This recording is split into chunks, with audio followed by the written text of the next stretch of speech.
18, gusting to 35 today. You see the flags blowing.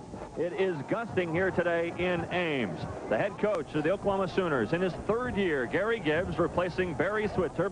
Gibbs done an outstanding job, not necessarily from a record standpoint, but from putting this program back on its feet after all the problems they had in Norman. And the head coach of the Cyclones, now in his 5th year, is Jim Walden. He's caught some heat here in the last couple of weeks over this quarterback situation. But Walden, a guy that really is very resilient and a very humorous guy, a guy that's saying that he really likes this 2-quarterback system. He's going with the youngster Bob Utter today.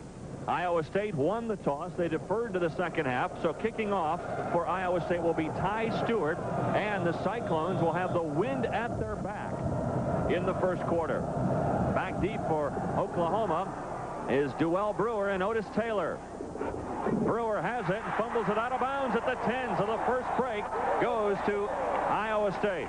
Offensively for the Sooners, in his 2nd year, his sophomore campaign, Cale Gundy, the quarterback of the Sooners. Gundy out of Midwest City, Oklahoma, last week was 18 of 31 against Virginia Tech.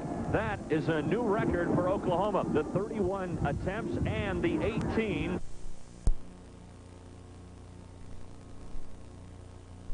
Brayberg at 270 pounds now in his senior campaign. Dan Milner will really hit you from the linebacker position in the secondary. Andrew Buggs has already picked off 4 this year. McKinley hit after a gain of only about 3, so it's going to bring up 3rd and 5, and OU trying to run into the wind. Absolutely, Dave. You made the point about the wind. The only facet of a football game that the wind has no effect on is the running game. It affects the kicking game. It affects the passing game. Oklahoma trying to run the football. First place from scrimmage, they went with their I formation 2-back set. Second down, they went with a 1-back set also. Iowa State up to the task so far defensively, stuffing that running game. 3rd and a short 6. Is this a passing situation for the youngster Gundy? Well, he threw it 31 times against Virginia Tech a week ago. And Gundy is back to throw. Brewer hit right as soon as he caught the ball. Travis Block was there defensively for Iowa State, along with Matt Nitchie from the Cyclones, and it's 3 and out for OU. Well, OU decided to go with a little screen pass, something safe. Iowa State put decent pressure on the quarterback, then reacted out to shut Brewer down, well short of the first down. That's a big defensive series. In fact, it was a loss. Big defensive series for Iowa State to start the football game. James McMillian back deep for Iowa State. Brad Riddell is going to be kicking Dave into that stiff breeze. Almost blocked. McMillian lets it bounce, and it takes an OU hop all the way inside ISU territory, and they'll down it as it goes out of bounds at the 36-yard line. That's where ISU will kick off their offense to start things off for the Cyclones. You take a look at Bob Utter, a sophomore, a guy that Iowa State was trying to redshirt this year. But then Chris Peterson, off to that slow start for Iowa State this year. Utter brought back off the redshirt program, now signaling to the crowd saying, come on, get with us. Last week, his first start against Rice. You saw his numbers. Bob Utter, though, was replaced in the 4th quarter by Chris Peterson. And you'll expect to see, and we all will, Chris Peterson a little bit later here today.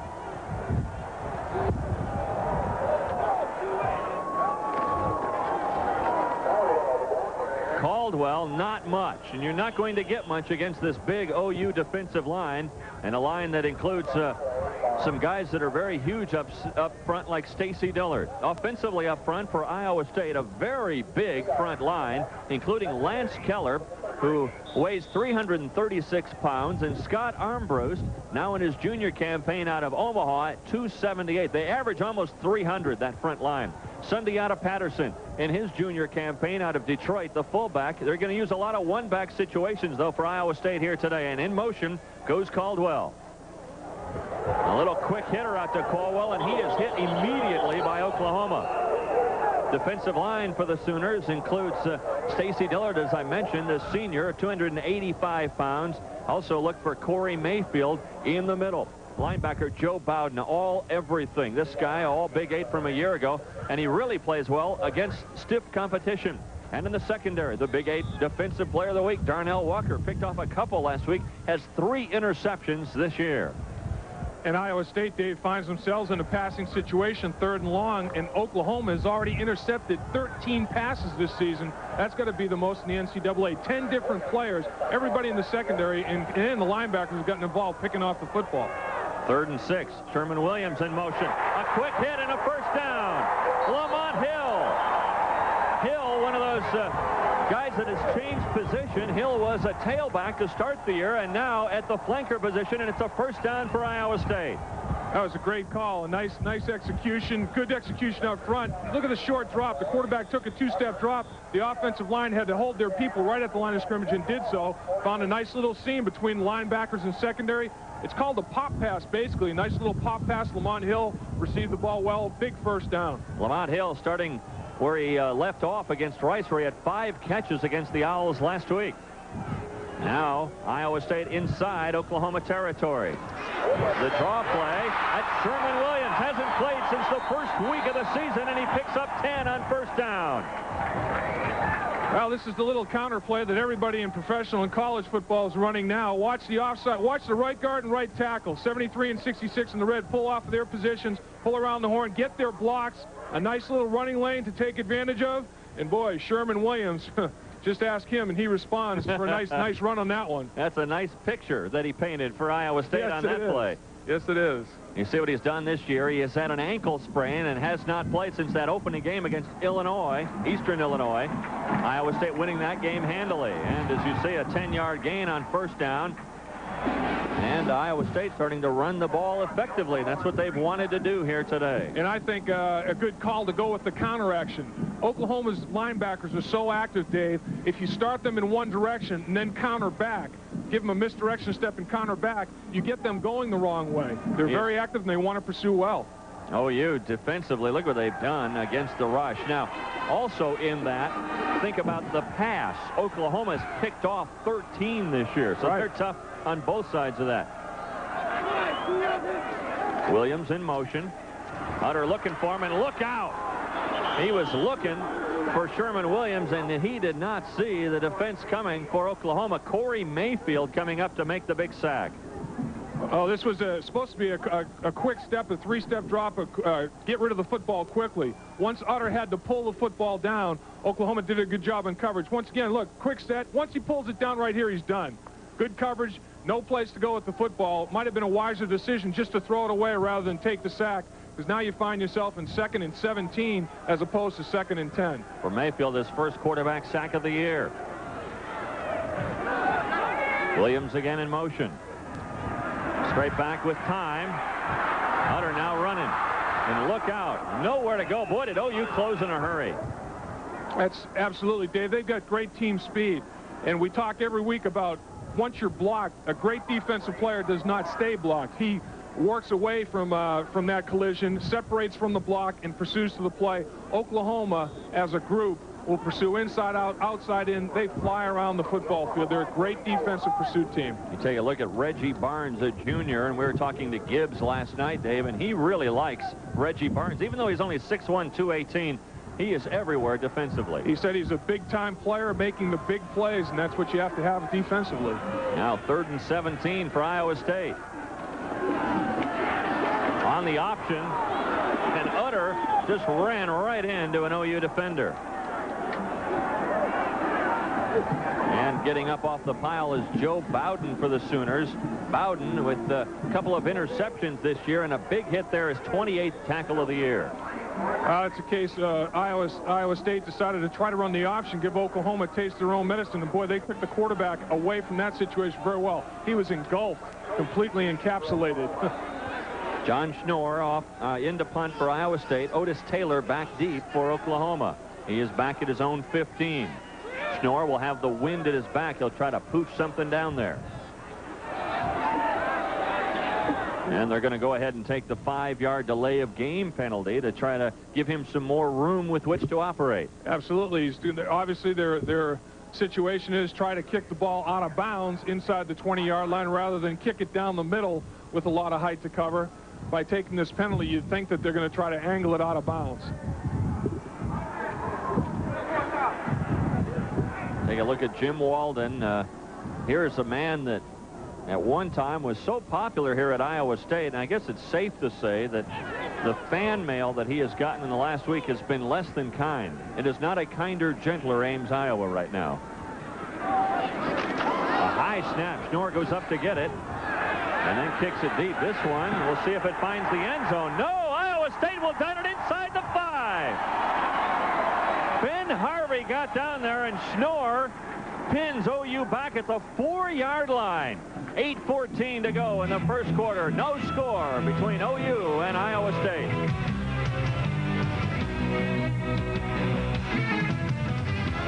Dave Lapham, I'm Dave Armstrong, back at Cyclone Stadium. You take a look at the Sooners sideline. Oklahoma not on the board yet, but neither is Iowa State. Oklahoma's defense doing the job on that last stand. Kenyon Rashid gets OU some room with which to operate as he gets it up to the 9-yard line. A 5-yard pickup on first down. Matt Nitchie and Kevin Fulton stop him there. Well, Iowa State has definitely won the field position battle so far. Oklahoma started their first drive at the 10-yard line on a miscue receiving the opening kickoff. And then the second drive, they start at their own 4-yard line. You can't ask for much better field position. What Iowa State's offense has to do now is respond to the positive field position they've been given and get on the board. 2nd and 5. In motion goes Chris Melson, a former quarterback. Gundy drops back to throw. What a catch, and then a drop. They'll call it incomplete. Corey Warren had it for just a split second. This is his favorite receiver, Corey Warren. Well, let's take a look at the play action fake. Look, everybody is respecting the run. Gundy comes out of there. That's a naked bootleg. No personal protector. He's all by himself. Puts the football right on the money. Corey Warren had it temporarily, then lost control. Nice catch. He extended, just could not. When he tried to bring it into his body, lost possession. So now 3rd and 5.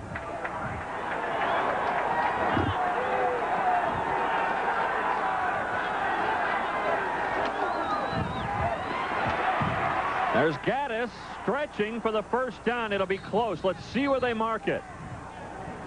This is going to be very close to an Oklahoma first down at the 14. Mike Gaddis, a guy coming off a serious knee injury, a knee injury that we saw on Prime Network when Oklahoma took on Texas. Well, this is a good call going into the wind. A pass didn't work. They run a little trap play. They're figuring that Iowa State is going to be blowing up field, rushing the quarterback. Way to counteract that is to run a trap, a draw, or a screen. They chose the trap. Guard made a good trap block, and Gaddis ran for the first down. Solid call. Just barely a first down for Oklahoma to move the chains, and it's now 1st and 10 for OU. And the fake to Gaddis. Gundy wants to throw, and he was looking for Ted Long, who cut in, and Gundy was looking out. So Gundy starting the day so far, just 1 completion, and that for a -1 yard. But that's what he did last week against Virginia Tech. Those 18 completions, a school record. The 31 also a school record for an individual. Back in 1935, they had 6 different quarterbacks combined for 31 pass plays. And he also was only 11 yards short of setting a school record for yards passing in a game. Big day.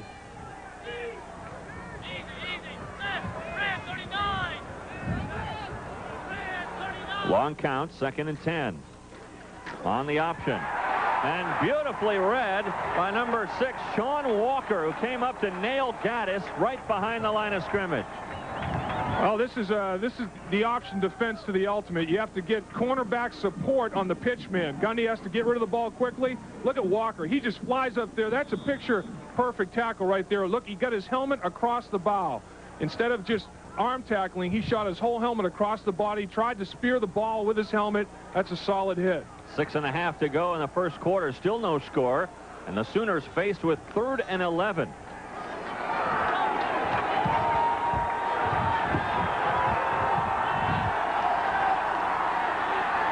Gundy with time. Goes across the middle. Intercepted. Mark DuBrava. DuBrava knocked out at the 16-yard line. Wow, and a flag on the play.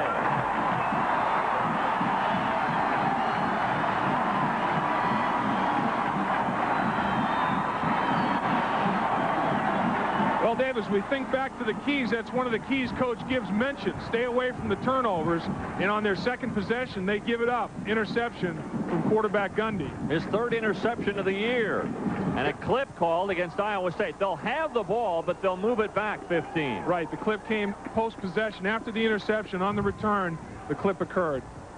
Let's take a look once again. You see Iowa State trying to pressure up the middle, and pressure does, the pocket does break down. Poor decision by Gundy, and Dubrava comes up with a big pick. Dubrava playing center field and picking that one off. There's the and clip. Iowa State will have the ball when we come back. With the ball on the 31-yard line of Oklahoma, 1st and 10. The first turnover of the contest goes ISU's way. Utter still in a quarterback. Caldwell in motion. Utter now can run with the ball. He eludes Bowden, but there's Chris Wilson to hit him. And you see the ratio for Oklahoma, especially that turnover. Look at that, a +7. One of those 13 interceptions will really help you out in those games for Oklahoma.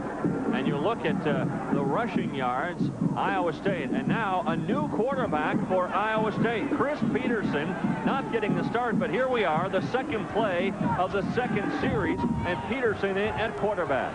2nd and 3.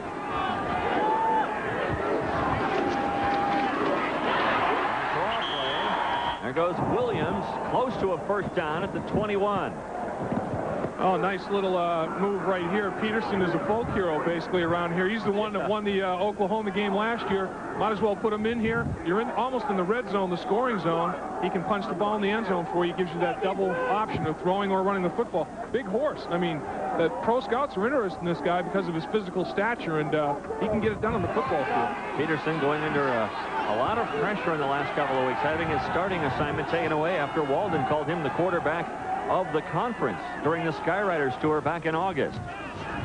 Sunday out of Patterson. He's going to be close to a first down. A hit there by Reggie Barnes might have stopped him just shy. Let's see where they mark it. I think they're going to have a measurement here at the ball right at the 21-yard line.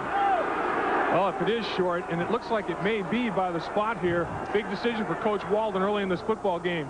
You got the wind at your back. Do you kick and get on the board with a field goal, or do you go for the first down and try to punch it in for a touchdown? I go for it. I go for it, too. What do you have to lose? I mean, this is your opportunity. You might as well take advantage of the field position that's been presented to you early in the game and go for the gusto. Well, how many chances do you get to beat in Oklahoma? Last year was the first time in 29 years.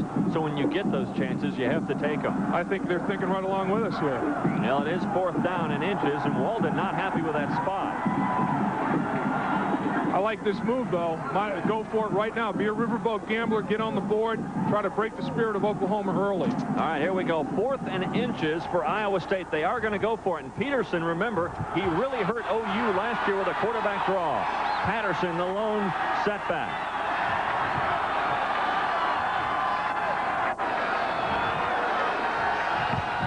Patterson goes in motion. Peterson, he'll have the first down and then some. Inside the 20, down to the 18-yard line, and the Sooners still haven't figured out a way to stop Chris Peterson. That's a heads-up, smart senior quarterback. Was a natural cavity over his left guard position to take that quarterback sneak and take advantage of that cavity, and he got it. And Bowden is down and hurt a little bit. What a major blow that would be. Boy, Joe Bowden in his senior campaign out of Mesquite, Texas, has 2 interceptions already this year, both of those 4 touchdowns. And Joe Bowden, as Gary Gibbs says, is one of the best linebackers not only at Oklahoma, but in the country. No score with 4:32 in the first quarter. Iowa State, we're in the first quarter with Dave Lapham. I'm Dave Armstrong. Welcome to our Big 8 game of the week on Prime Network. Iowa State driving at the Oklahoma 18. Sherman Williams, not much doing, maybe a yard inside. The secondary for Oklahoma this year has been nothing short of spectacular. 13 interceptions, and in 4 straight games, Oklahoma's returned an interception for a touchdown. Gibbs is very happy with his secondary this year. Well, we feel like going in, Dave, that our defensive secondary and our linebackers would be better because of experience. but we've seen close to 50 passes a game, so when you see the ball in there that many times, you're going to get your opportunities for picks. We've probably dropped 5 or 6, so the total could be higher, but I think it's an indication of good experience play back there. Peterson going for the end zone and in and out of the hands of Scott English. That one just a little bit overthrown, and that's easy to do with this kind of wind. Really, he's got the wind at his back, and a lot of times when you throw the football, once it goes airborne, if the wind is at your back, it'll kind of hydroplane on you, take off. And that's what happened right here. Throws the football, just a little touch pass, but that ball just travels. Couldn't get 2 hands up to catch that football. And just a case where golden opportunity for Scott English. He's saying, oh, man, those chances don't come very often. Wide open. That's what Oklahoma saw with Chris Peterson at quarterback last year. Now Peterson on 3rd and 10 at the 18. Williams in motion. Peterson getting some heat from behind. There might be a holding call as we have a flag on the play, and Peterson is sacked back at the 22. Well, the gentleman that threw the flag, the linesman here, he's either going to call holding on the tight end or the offensive right tackle from his vantage point in the field. But I think you're right. This is, I think they'll take him back. Now what do you do here if you're Oklahoma? Do you go ahead and set up a 4th down, or do you knock them back 10 yards and make it 3rd down all over again? I take them back and make them do something for a play again. They'll take them out of field goal range, basically. A referee today, Steve Usechik. Holding, offense, decline, 4th down. Gibbs is saying, no, let's go for it. Make him try to kick a field goal right here and now.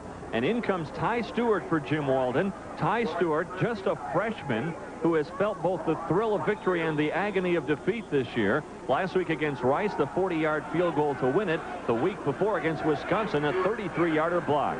A left-footed kicker. They'll spot this one at the 29-yard line. A 39-yard attempt. It is up, and it is good.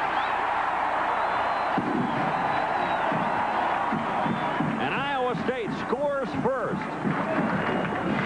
The Cyclones taking advantage of the interception and come up with 3 points as Ty Stewart puts it in from the 39. He wasn't quite sure right till the very end. It was hooking on him. And in fact, the Oklahoma defensive players all looked at the officials when they signaled good.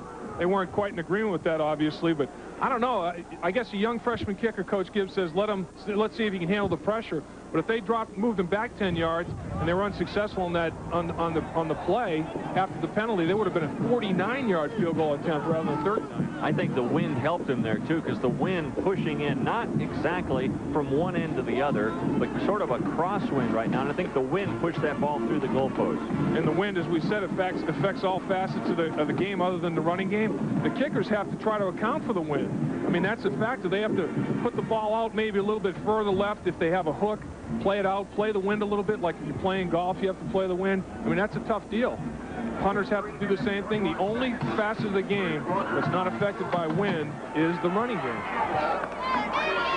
Ty Stewart gives Iowa State a 3-point lead over Oklahoma. The Sooners coming in about a 3-touchdown favorite in this contest against Iowa State.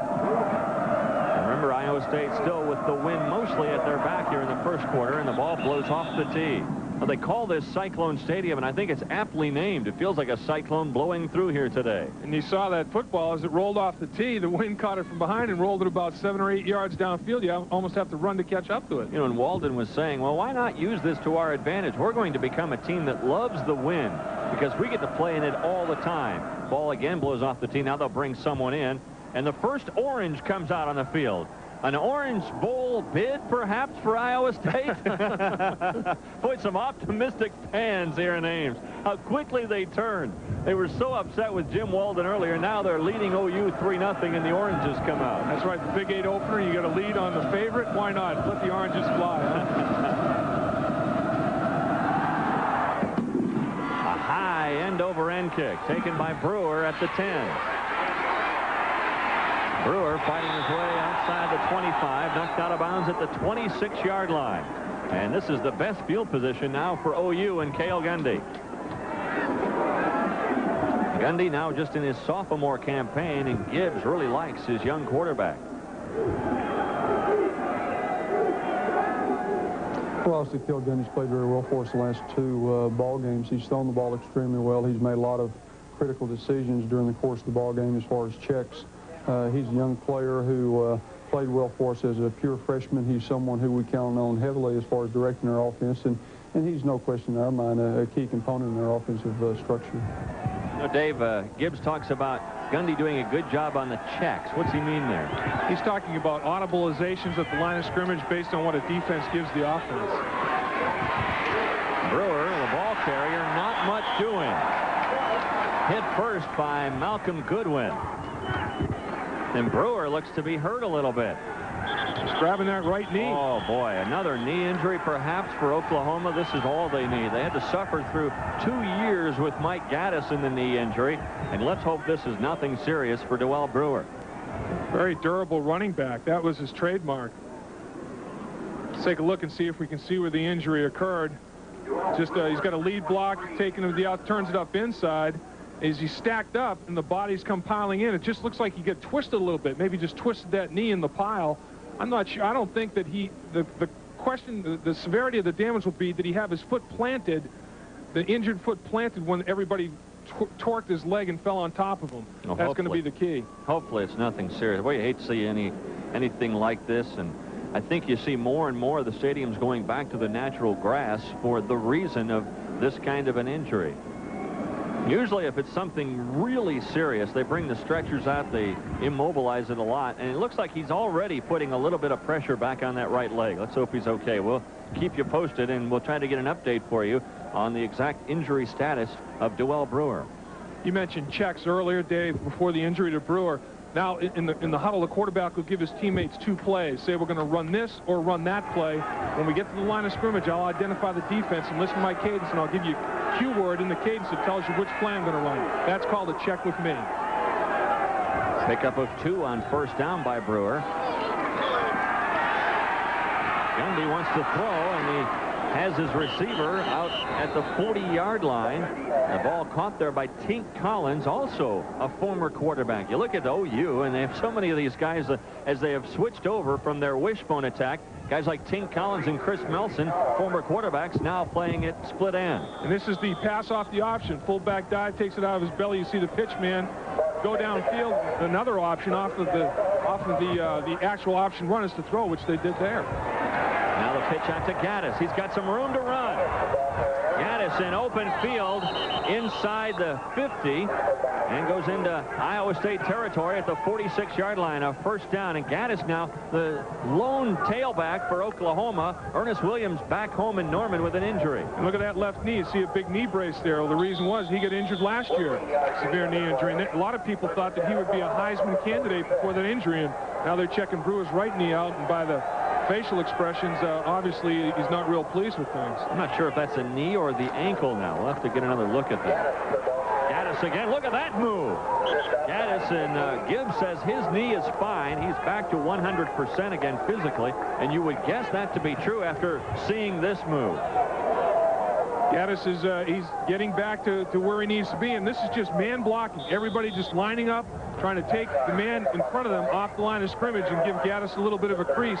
They did a good job of that. Oklahoma's offensive line fired off the football exceptionally well in that snap. Well, we were at the Cotton Bowl when Gaddis injured that knee 2 years ago.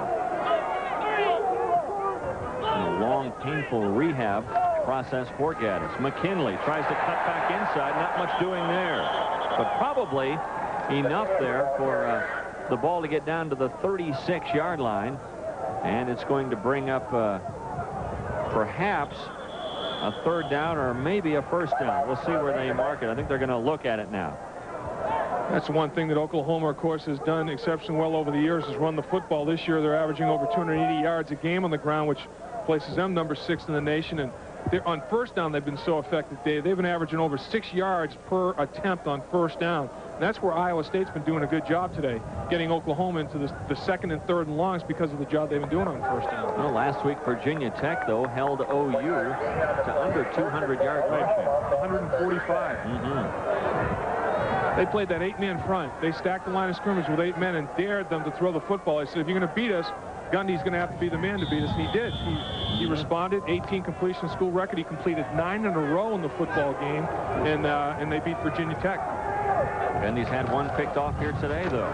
McKinley, big hole in the middle. McKinley tries to break it back outside and gets down to the way.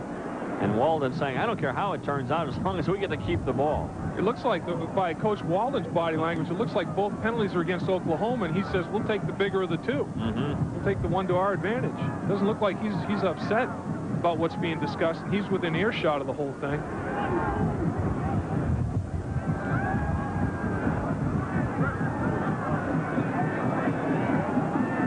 Norway. You got holding, defense, holding, offense, report now. All right, after all that, no, is Walden upset? Well, he didn't hear about that holding on the offense. He just heard them discussing the defensive holding. He thought he was in business. And boy, he's hot. He's pointing at one official. And he says, "You're killing us.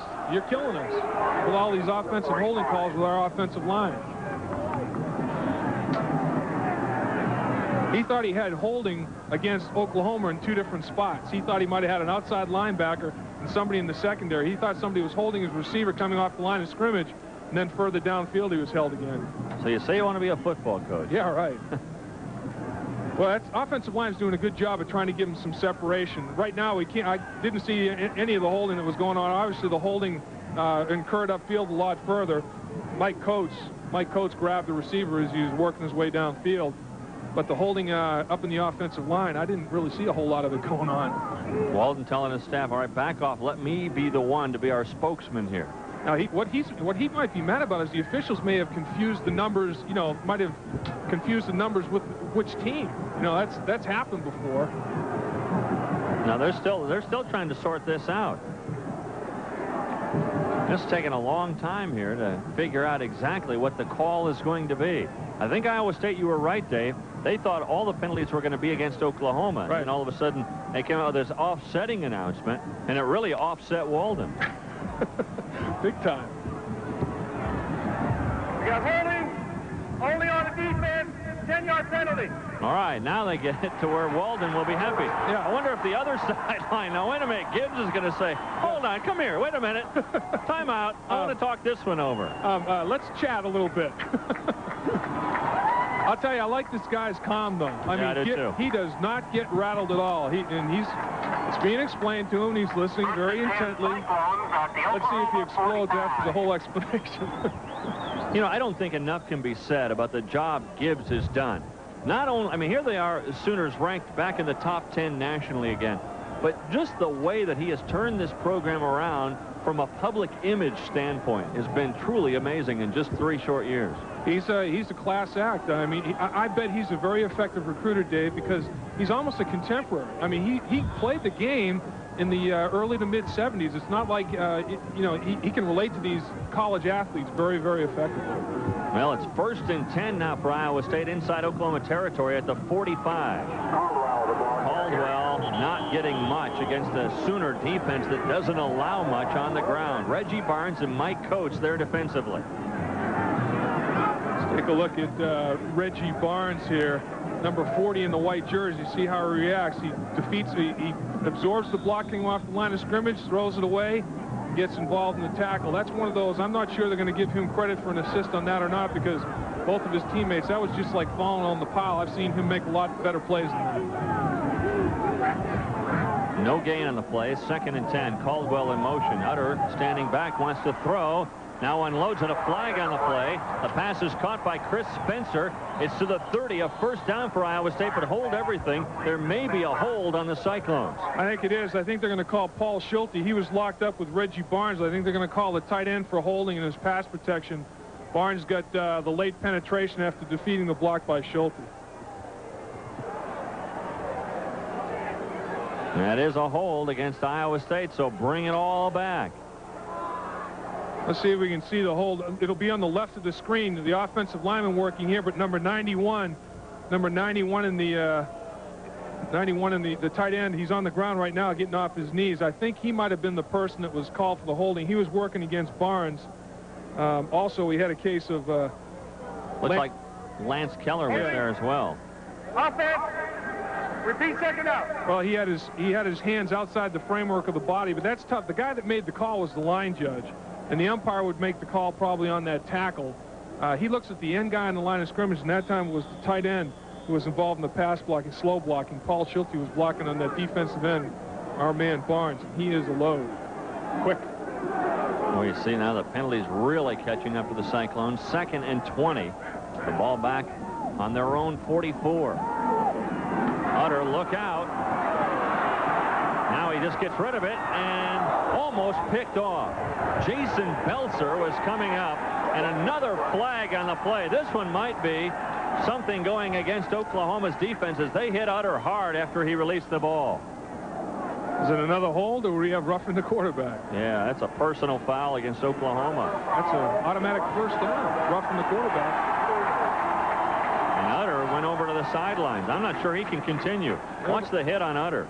He could have stepped up in the pocket right there and avoided this punishment right there. The helmet was lowered and driven right through his chest. And once you hit the quarterback above his shoulders, let's see, lowers the head. It'll be in the left of the screen as he works his way in. Boom. That's Stacy, isn't it? Yeah, Stacy Dillard. And Utter, I'm not sure he knows where he is right now. Bob Utter is utterly confused. Yes. He's limping a little bit as he was working his way over there, too. He's a little bit disoriented at best. And Chris Peterson. Well, this two-quarterback system is working for Walden.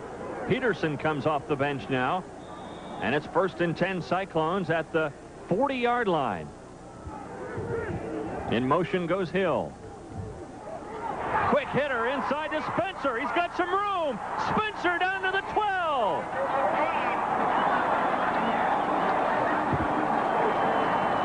Both offenses are really taking advantage of this quick, I call it a pop pass. They just find the seam between the linebacker and the safety. Look, the inside linebacker trying to pursue from the inside out just can't get there.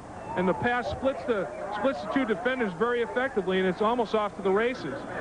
Trying to work from the inside out was Drew Chrisman out of that nickel defense and just couldn't get there in time. Another first down for Iowa State. Now the ball at the 13-yard line. Peterson checking off at the line.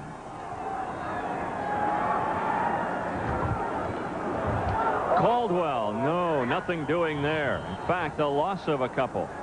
Reggie Barnes, we've called that name a lot for OU today. He was there along with Proctor Land. Well, that play never really got started because the offensive line, it was that counterplay again where the offside guard and tackle was supposed to pull, but Oklahoma got so much penetration. Lance Keller, pulling from his tackle position, got knocked to the ground. So the running back got there and he was naked. There were no lead blockers in front of him. All he saw was white Oklahoma Sooner defensive jerseys. Loss of 2, 2nd and 12. We're nearing the 3.5-minute mark. That's the time remaining in the first half. Oklahoma leads 19-3. Peterson rolling out. And he's going to be hit out. A loss of about 8 more back at the 22-yard line.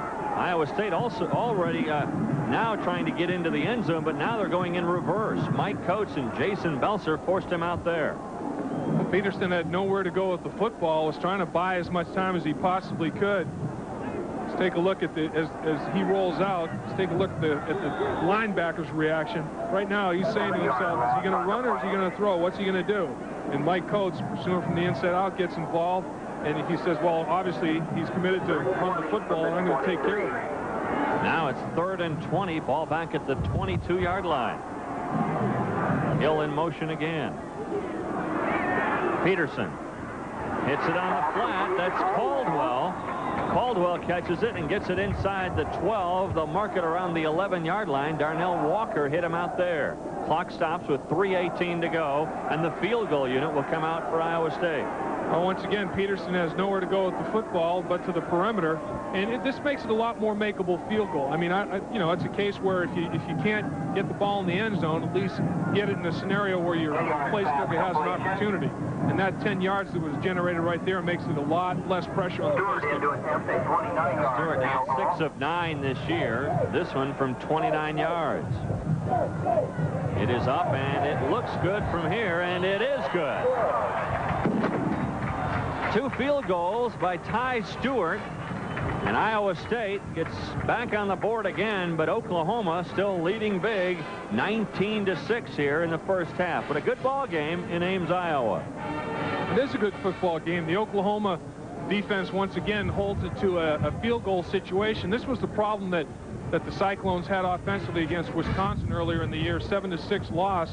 So they couldn't pump the ball into the end zone and had to settle for field goals. And ultimately, a final field goal attempt, a 33-yarder, was blocked and suffered a 1-point loss. But you know, they're moving the football. It's between the 20s. They're doing a decent job, just having a tough time in the red zone, Dave. Well, Dave, a show I know you never miss. Every week, Prime Network and your local affiliate bring you Around the NFL with Bill Parcells and Mike Francesa. You can preview each week's upcoming NFL games with hot topics, guests, and insider information. That's the best part. That's Around the NFL every Friday at 3 p.m., then again at 10 p.m. Eastern on your local Prime Network affiliate.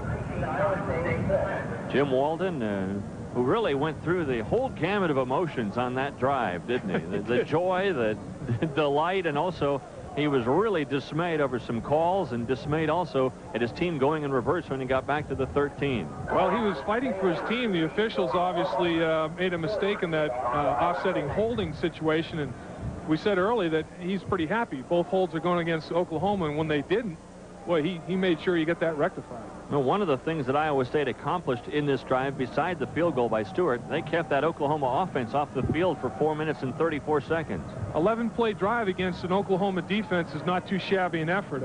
They don't really give up drives of that number of plays, sustained drives. They're so tough defensively. It's usually that old cha-cha coaches hate 1-2-3 punt, 1-2-3 punt. That dance step doesn't fly. Ty Stewart's a kickoff for Iowa State. Back deep to get it for Oklahoma, Tink Collins and Otis Taylor. Stewart, just a freshman out of Omaha. He replaces Jeff Shudak, who is a terrific one here at Iowa State. High kick to Taylor, drops it at the 11. Running hard and hit hard is Taylor at the 27-yard line by Kevin Fulton. Fulton really knocked him. I'll tell you, this freshman packs a punch. Fulton will deliver a hit. The coaching staff at Iowa State's very excited about having him around for 3 more years because he's not shy about contact, and it's good to have that kind of football player in the secondary. See what Gundy has done through the air so far today. That one interception resulted in a field goal for Iowa State, but those 2 touchdown passes have negated that. 1 to Corey Warren, 1 to Ricky Brady. And the give to Gaddis. Fighting around, he's not going to get much. All that running and maybe a yard or 2. Matt Nitchie making the stop. Earlier today, we saw an orange come out on the field back when Iowa State had a 3-point lead. Right now, Oklahoma trying to get back in the Orange Bowl. They're eligible again after coming off that probation. And Gary Gibbs talked about that being a motivating factor for his team this year. I don't think there's any question that's been a motivating factor for our football team. We started talking about the Orange Bowl opportunity last year during our off-season program. That's something that drives our football team. I think it's very healthy. For OU, I think 2:29 to go. Gundy with another fake, and this one too far. Pass intended for Chris Melson, and the ball carried a little bit with the wind at Gundy's back. Sean Walker bit on the pump fake once again, and this is just a straight drop back pack. There's the pump fake. Sean Walker bites, and his receiver takes off downfield. Just a little bit too much air under that football and overthrew it. 3rd and 9. Clock stopped with 2:23 to go in the first half. Iowa State getting the first 3 of the game. Then Oklahoma scoring 19 unanswered. They missed 2 extra points in that series of 19. And Iowa State just coming back just recently with another field goal from Ty Stewart. A lot of movement. And they're going to whistle that one dead. Iowa State jumping. They'll change it from 3rd and 9 to 3rd and 4 if it is against Iowa State. They were definitely in the neutral zone. The question is, were they lured into the neutral zone? I think Iowa State just jumped. They did. Let's nobody. Oh, that's now those 2 defensive linemen. If anybody should not move, it's those 2. Because defensive line, they're not supposed to listen to the quarterback's voice at all. All you do is look at the football, and the ball's right under their noses. So don't move till that football moves, guys. How is it that quarterbacks are able to draw a guy? I think it's It's nice to say just look for the ball, but I think every defensive lineman probably somewhere when they play listens to that quarterback cadence. They do, and if a quarterback has a good hard count, boy, he can get him off every time. He gets him on a string. Yeah, that time Brandon Houston he lurched forward in his stance, and once you get 285 pounds lurching forward, you can't stop it in a hurry in midair. Well, this has been exciting. 5 yards forward, 5 yards back. It's like your car is stalling. It's wasted ink on the typewriter on the play-by-play sheet. You see far left of the screen right there. Oh, well, yeah, it's not really on 2. I better wait to 3, but by that time it's too late. He comes out of his stance and kind of rolls forward. That's like a Brahma bull trying to freeze in midair, and it doesn't happen. I bet in your 10-year career with the Bengals, you were never, ever called for that kind of penalty. Never. It was amazing. Yeah. Pass completed on the near side. Out of bounds at the 42-yard line goes Corey Warren. Kevin Lazard there defensively, but another first down for OU. Boy, this Gundy is impressive. He is. He can throw the football, and he really can. You know, in answer to your question about not getting lured offside, well, I'll talk about that later. Here, Gundy taking that deep drop. Nice release, and the key there was his vision downfield was not impaired whatsoever. Pretty good protection up front, giving him that 5-yard separation to throw the football.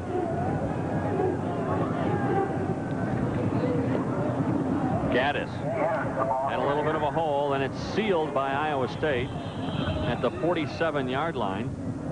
Coming in there defensively, Matt Nitchie again, also getting up off that pile. For Iowa State, Dan Milner, number 58. He's a steady performer at that middle linebacker position. He'll give you 9, 10, 11 tackles a football game. And Iowa State runs that stunt 4-3 type defense, and they've got those 2 defensive tackles in the gap, kind of like cock their bodies on angles to consume offensive linemen. And really, the middle linebacker should make a lot of plays. Under 2 minutes to go in the first half. Play action. Gundy now has some room to run inside Iowa State territory. He goes down at the 42-yard line. Oklahoma has 2 timeouts if they choose to use them. They'll stop the clock briefly to move the chains. Well, Iowa State got some pressure out of that stunt 4-3 defense up the middle. They got a little confusion in Oklahoma's offensive line, and the defensive tackles twisted. One broke free, but he just couldn't redirect his body enough to put adequate pressure on Gundy, and he found a running lane and took advantage of it. See the time remaining in the first half. Oklahoma holding a 19-6 lead. Gundy again with some time, and a beautiful catch made by Corey Warren, and Lazard was right there defensively. Ball caught at the 25.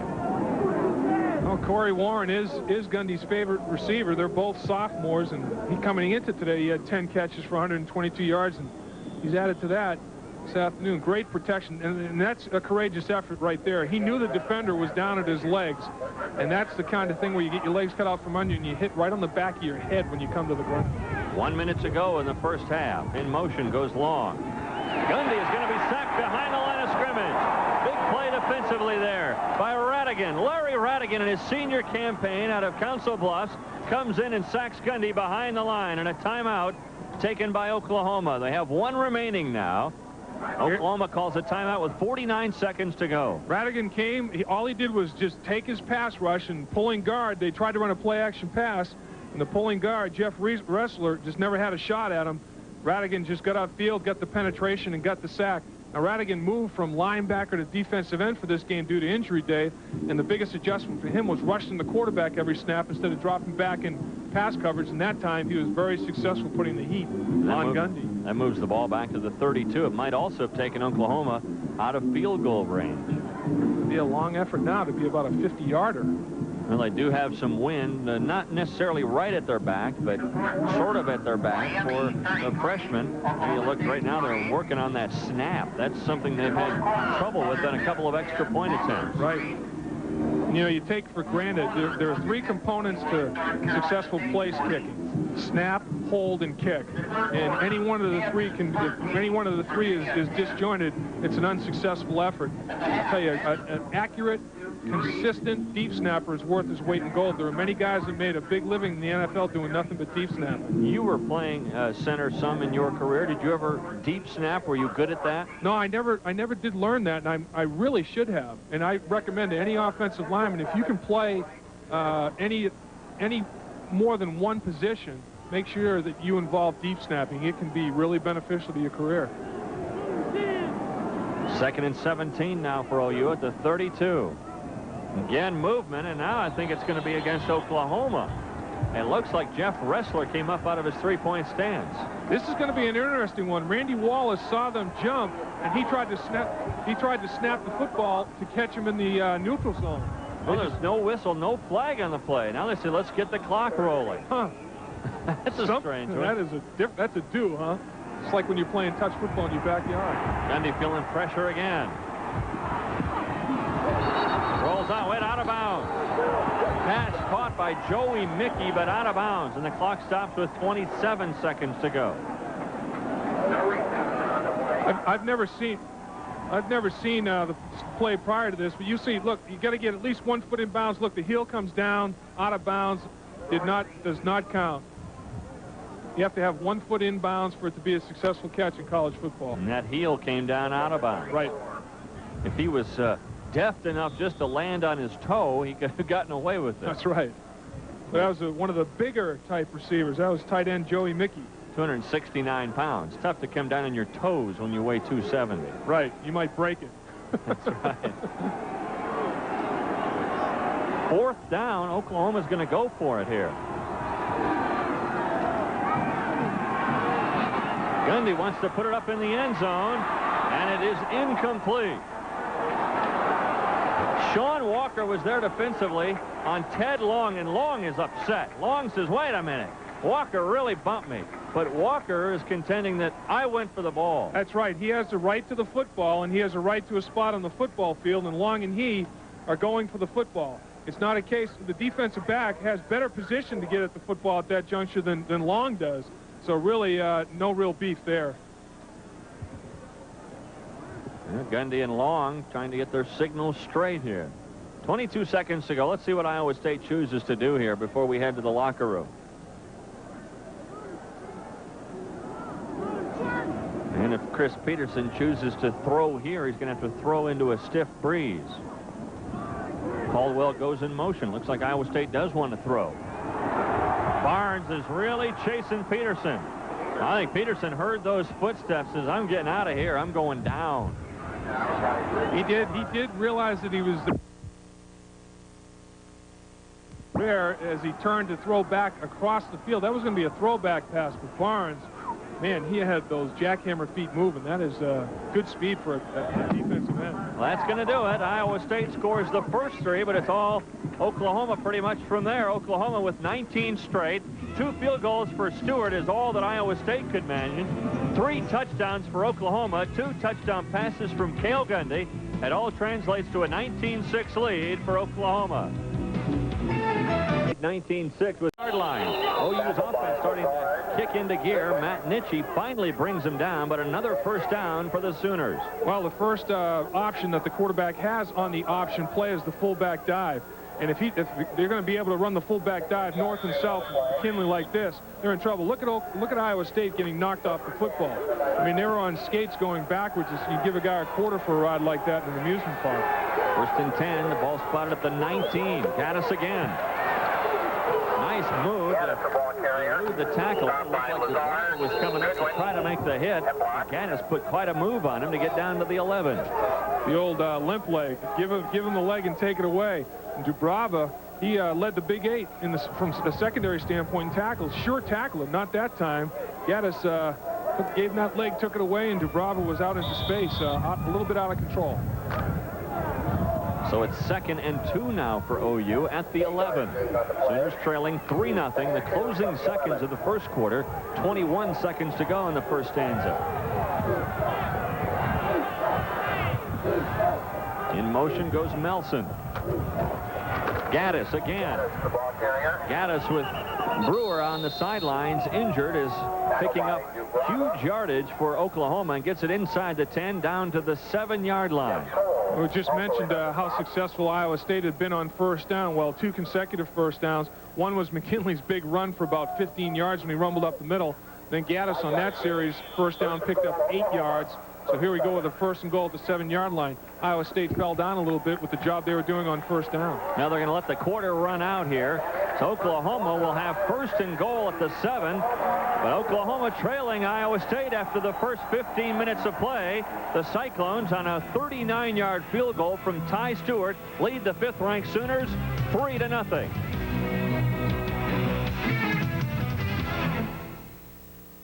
The ball at the 7-yard line. Gaddis again, pulling ahead inside the 5, down to the 4. Travis Block stopped him there. Iowa State leading here as we start the 2nd quarter, 3-0. With Dave Lapham, I'm Dave Armstrong at Cyclone Stadium in Ames, Iowa. Well, the coaching staff for Oklahoma just letting Oklahoma's offensive line try to take control of the line of scrimmage here, establish themselves a little bit. They've run the ball extremely effectively in this drive. Gaddis now 41 yards on the ground in 7 carries. 2nd and goal at the 4.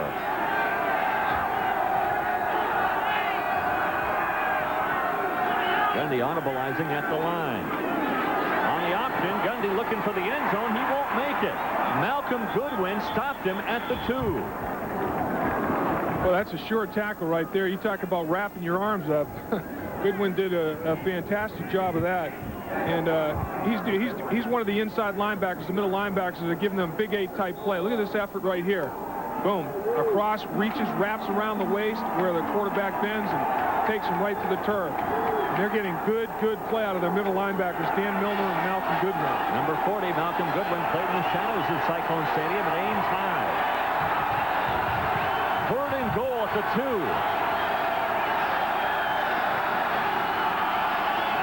The pitch back to Gaddis.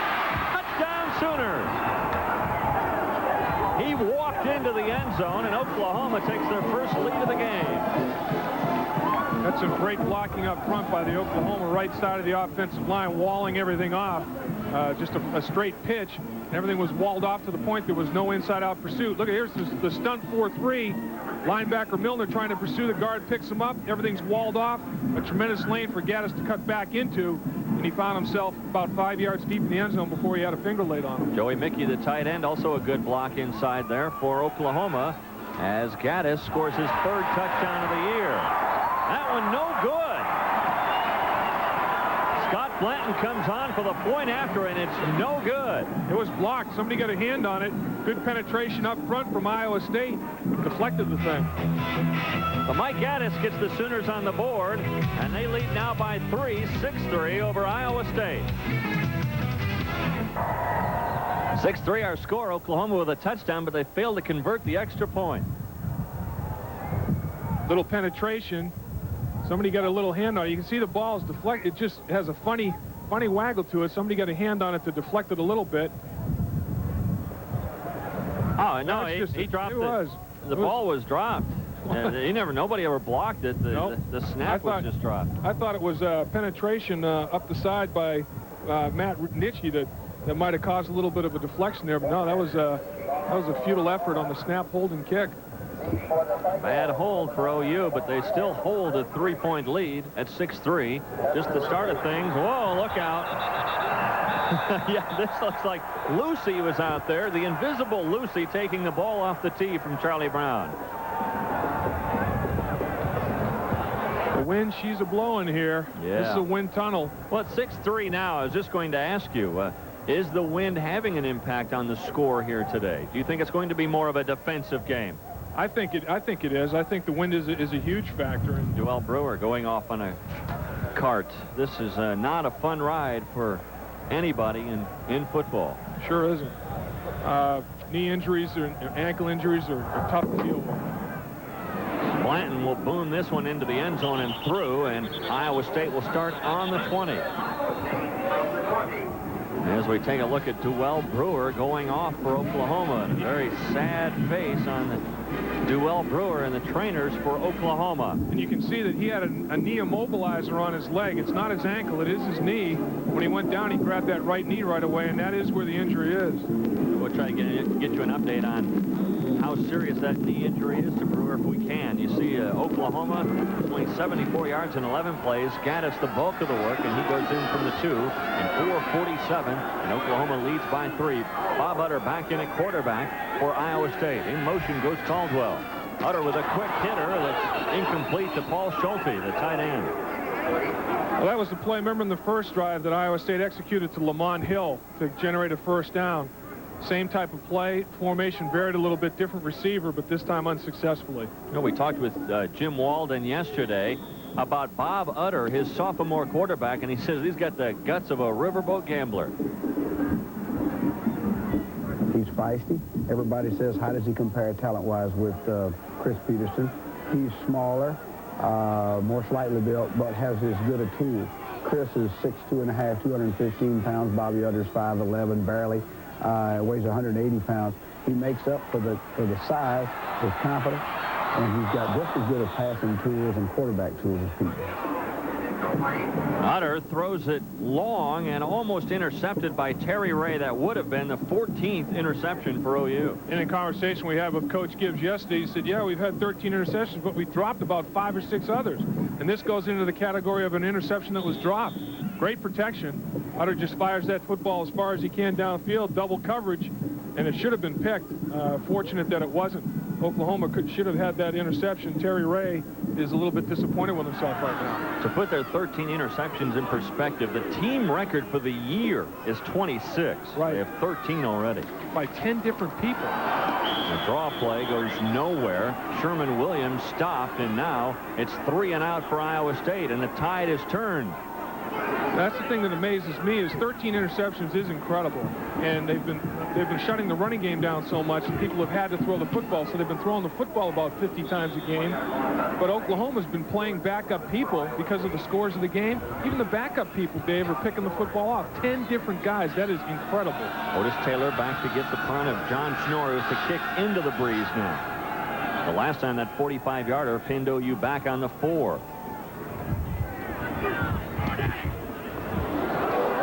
Not a bad kick into the wind, and it takes an Iowa State bounce inside Oklahoma territory. They're going to mark it down at the 43-yard line. The Sooners will start at the 43. 12:36 to go in the first half. The Sooners will have the ball with their 6-3 lead.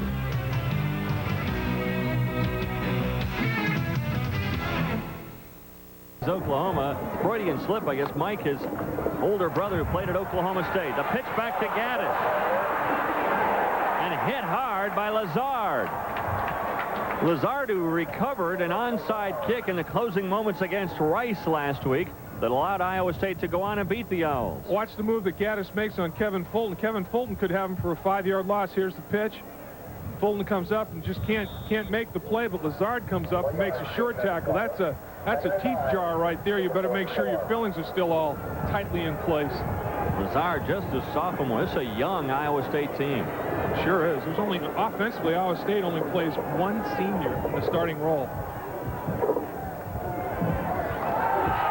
Play action. Gundy still got it across the middle. And the ball was tipped around. The pass intended there for Ted Long. This Iowa State defense, Dave, they get 4 seniors on the defense. They're all in the defensive line today. They got 4 juniors, a sophomore, and 2 freshmen. Pass intended for Tink Collins. Excuse me, number 9, not number 3. And it was a catchable ball. It was a catchable ball. And, you know, Tink will go back to Gundy and say, hey, I know how it is. If I threw a ball like that when I played quarterback, I'd expect my receiver to catch it. And I know you expected me to come up with that one. Oklahoma, even though they've gone to the more of a passing game, they still have not recruited a lot of wide receivers. You look at Collins, a former quarterback. They've got a wide receiver they recruited, Jawan Penny, but he is being redshirted this year. And Ted Long catches that one inside Iowa State territory. Good pass from Gundy, and Iowa State will now be forced to try to defend the goal again as Oklahoma's on the move at the 42. Watch number 95, Matt Rayberg right here. He gets spin move to the inside. Gundy gets rid of the football under duress. Rayberg's already right at his knees hitting the quarterback as he releases the football. He releases it with authority on rhythm. That's a good play by quarterback Gundy. Gundy showing a lot of poise. Started for OU in the 5th game last year as a freshman, a true freshman, and he's been in there ever since. Gaddis stood up at the 37. Matt Nitchie in on the hit again for Iowa State. Nitchie, a sophomore. Again, we talk about the youth of Iowa State. They're extremely young. 2 redshirt freshmen, a sophomore, 4 juniors on that defense. I mean, that's a young crew, and the coaching staff likes to see Gaddis make a move that he made there. Nitchie's got a little bit of a stiff neck after making the hit, but Gaddis has got a lot of confidence in that knee now when he'll do spin moves like he made on the last run. Gibbs looking at 2nd and 4. Gaddis again. Shoved out of bounds at the 28. Another first down for OU. And all of a sudden, the Sooners are really on the move. Well, we've mentioned a few times, the only thing the wind doesn't affect is the running game. When you get blocking like this, look at the seal. Everything's sealed off inside. Gaddis has the perimeter without much interference whatsoever. The key block on that play was Brunninger, pulled from his off-tackle position and sealed the whole perimeter for Gaddis to take advantage of. 1st and 10 OU at the 28. 6-3 and first downs. That's also our score.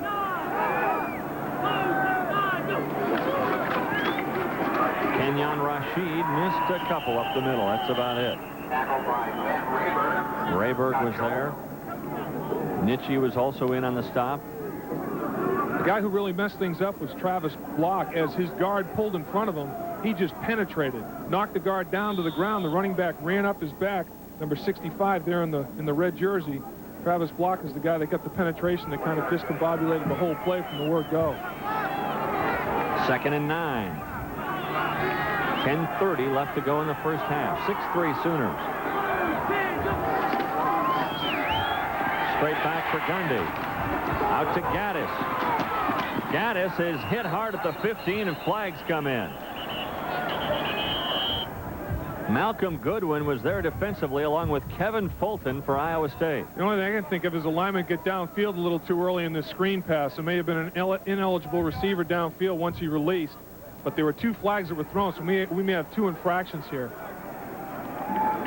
But I would assume, yeah, there it is, ineligible. One of the guards, when he pulled out of their guard or center into a screen pass, he got downfield in front of the line of scrimmage before the ball was in the air. Once the ball's in the air, it's okay to get downfield. Is that a timing play then for you as an offensive lineman? It is. You sustain your block for a couple of counts, and then you release your man. You have to go horizontally to the sideline.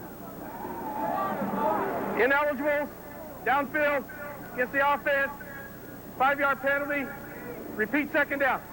Sounded like he was saying a plural, ineligibles. Yeah, exactly. You see the offensive lineman. Yeah, look at Houston there, number 70 in the white. You can see he looked like he was the primary receiver in the pattern. He's about 5 yards downfield. When he released, he didn't release horizontally. He went vertically downfield, and that was his mistake. So instead of another first down for OU, it's 2nd and 14 back on the 32. The pitch back to Gaddis. He's got some room outside. Gaddis straight arms his way out of bounds at the 22. Lazard forced him out there. Nice block in the perimeter on Kevin Fulton, Oklahoma. They're starting to block very well. See the 2 running backs, one in motion. Watch the block on number 36 in the red. There's a good block inside. Look at the block right there on Fulton by the motion back. And the inside linebacker was also walled off on the play. Once you get your running backs blocking that well, you know, Cole was walled off and Fulton was walled off, and you get to the perimeter without much problem. Gaddis now 12 carries for 65 yards. 3rd and 4. Big play here for the Iowa State defense.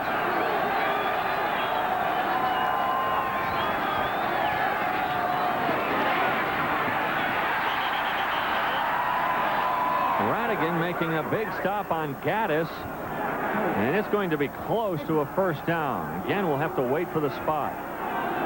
This is almost the exact same portion of the field where Iowa State had to make their decision on 4th and short. And Oklahoma's looking at a 4th down, about 6 inches shy. Well, this is confidence in your offensive line and your running game. You have a 3rd down and about 4 or 5 to go, and you just run the fullback right up the gut and come within inches of getting it. And now Oklahoma has to make the decision. Do we go for it on 4th down, or do we line up for the field goal? They're going to go. They are going to go. Rashid, the ball carrier there, not Gaddis. McKinley comes in, and now Gundy's saying, wait a minute, let's talk this over. A 4th down and inches for Oklahoma, and Gundy not sure he had the right personnel into the game.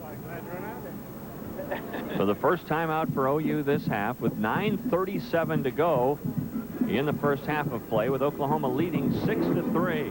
Iowa State came out, Dave, with a good kick that pinned OU back on the 10. Then they took advantage of an interception for a field goal, and they really controlled things with the wind at their back in that first quarter. I have to give a lot of credit to Oklahoma's defense, though. They weathered the storm there and only gave up 1 field goal.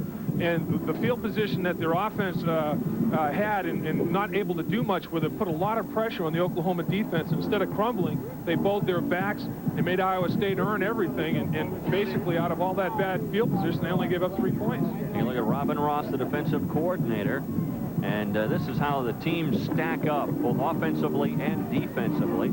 Iowa State's offensive line, we talked about it being close to 300 pounds. They are really huge. They got one guy 336 pounds. And then the other way, defensively, only 249-pound average for Iowa State. Right, and you know, offensively, when you have Sarkweed in there this afternoon at 308 pounds as started, that does put him up to about 305-pound average. Because he replaces a guy that was in the 270s. The thing you know what that does? That puts a lot of pressure on whoever's cooking for the training table. Yeah, that's right. Pre-game meals are paramount. Yeah, that's right. 4th and inches for OU. Gundy on the quarterback sneak. And I believe he's got enough for the first down for OU. That's just an attitude play right there. That's basically what Iowa State did, too, on the 4th and short. They're going to say, let's see who can control the line of scrimmage. Iowa State did on their conversion when Peterson got the first down, and Oklahoma did on this time. Now, again, that weight advantage really plays a big part. It does. In a situation like that, Dave, when you have 4th and inches, quickness can negate size, but not in that scenario. Gundy, quick hitter in the middle. It's a touchdown for Ricky Brady. For Brady, his first touchdown of the year. Ricky Brady, a highly sought-after tight end out of Oklahoma City. And Oklahoma, with their 2nd straight touchdown, now lead 12-3. Oh, it's just a good read by Gundy, and his tight end runs a nice pattern in the seam right between the linebackers and the secondary. Off of the option fake once again, freezes the linebacker a little bit so he can't get a deep enough drop to cut that angle down. And he cuts in front of the safety and outside the linebacker for 6. Latin for the point after. This time it's good. And Oklahoma, with 9:19 to go in the first half, has opened up a 10-point lead on Iowa State. 13 straight points for the Sooners to lead 13-3.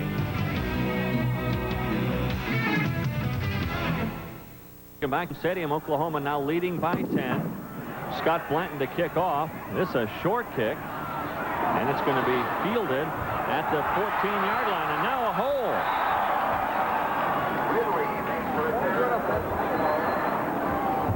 That's what happens a lot of times on kicks like that, Dave, is that the coverage people watch the bobble. Bobbled a few times. That ball was almost dropped and caught about 3 times by Ridley, and then he breaks it upfield.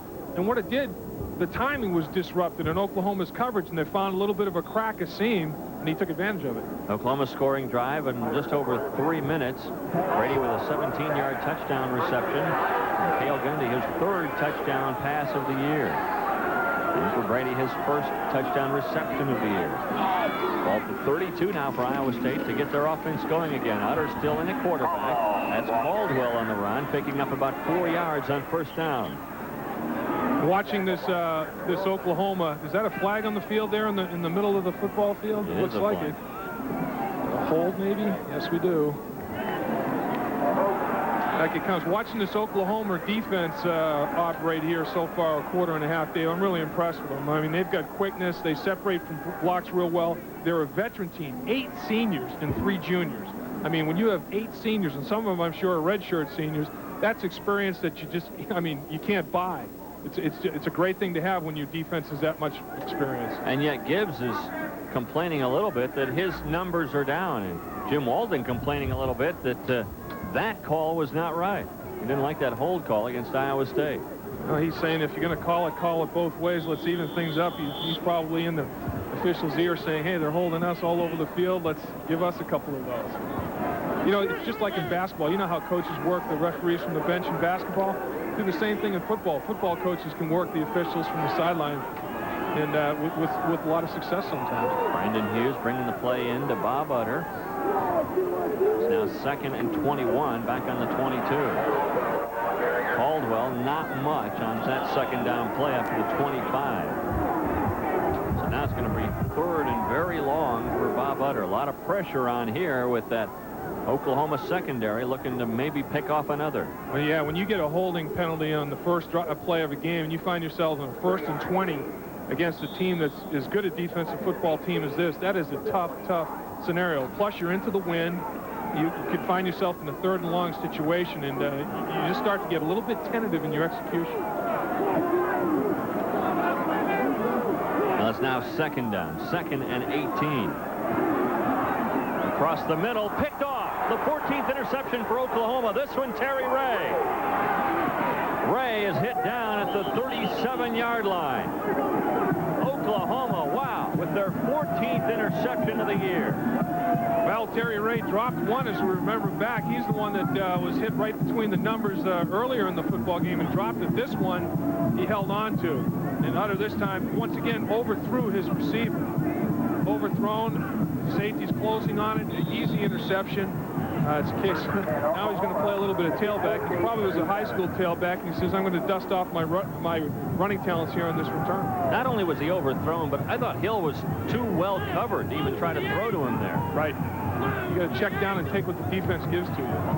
Gundy wants to go for the home run on 1st down. Boy, he's looking for Corey Warren in for the touchdown.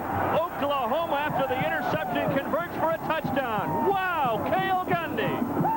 I'll tell you, I got to give Corey Warren the tip of the cap on that one. What an adjustment he made to the football. He was so wide open. Gundy, it's a little pump fake. Watch as you see, they start with the option again. Little pump fake.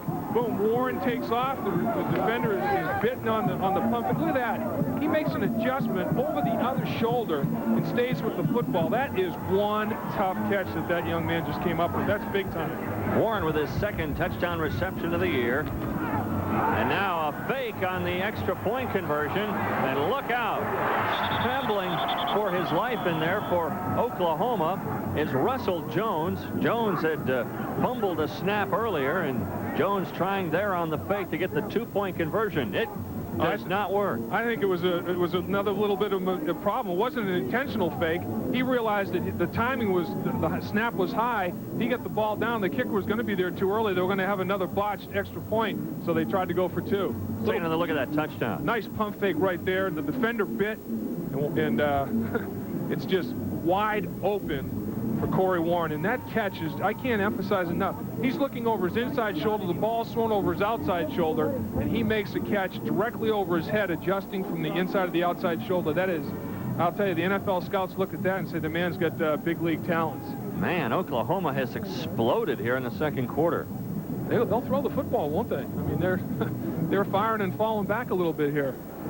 I'll tell you, this is the kind of offense that Sooner fans had hoped to see when Cale Gundy decided to play his football at Oklahoma. And it's interesting to note that Gundy and his brother Mike Gundy, who played at Oklahoma State for 4 years, both have the same offensive coordinator. Larry Coker came over from the Cowboys to be the offensive coordinator for the Sooners when Cale Gundy decided to go to OU.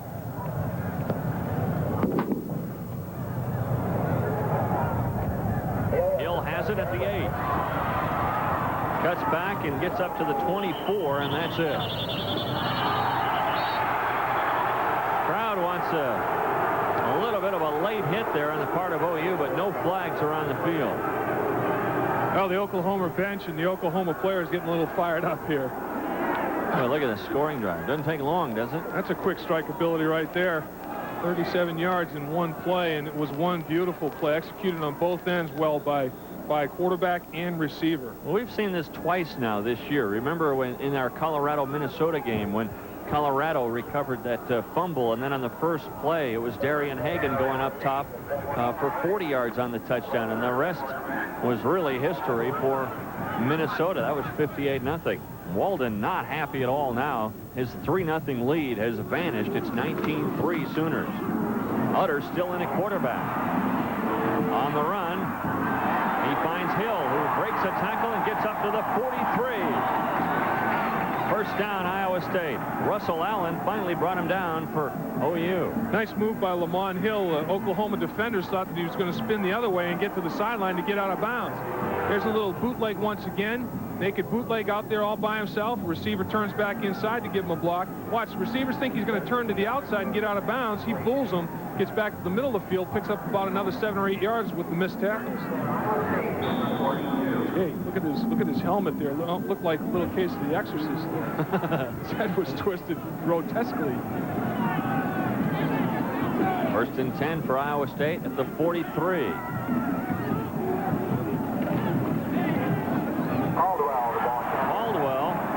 Tripped up right at midfield. Reggie Barnes, again, another big defensive play for OU. I'll tell you, something that offensive linemen you can't take for granted is when you're blocking on the backside away from the play. This time, watch number 75 in the red. Look at it. He stays with his block, sustains his block, knocks his man off the line of scrimmage about 5 yards. That play was designed to go off right tackle. He knocked his man off the ball, cut it all the way back to his position of left tackle, and he sustained his block. Lance Keller did. Great job. Still a big pickup on first down for Iowa State. It's 2nd and 3. Caldwell again, and he is nailed by Bowden. That's a hit. that will stop you cold right there. That was the old counter play. Once again, you'll see the guard and tackle from the backside. Watch to the top of the screen. Everybody play. Here comes the big people. Boom. He gets his kickout block, and the tackle missed Bowden. That was just a flat-out whiff. If he lays a finger on Bowden, we might be running for some yards there. Just missed by the right tackle. 3rd and a long 2.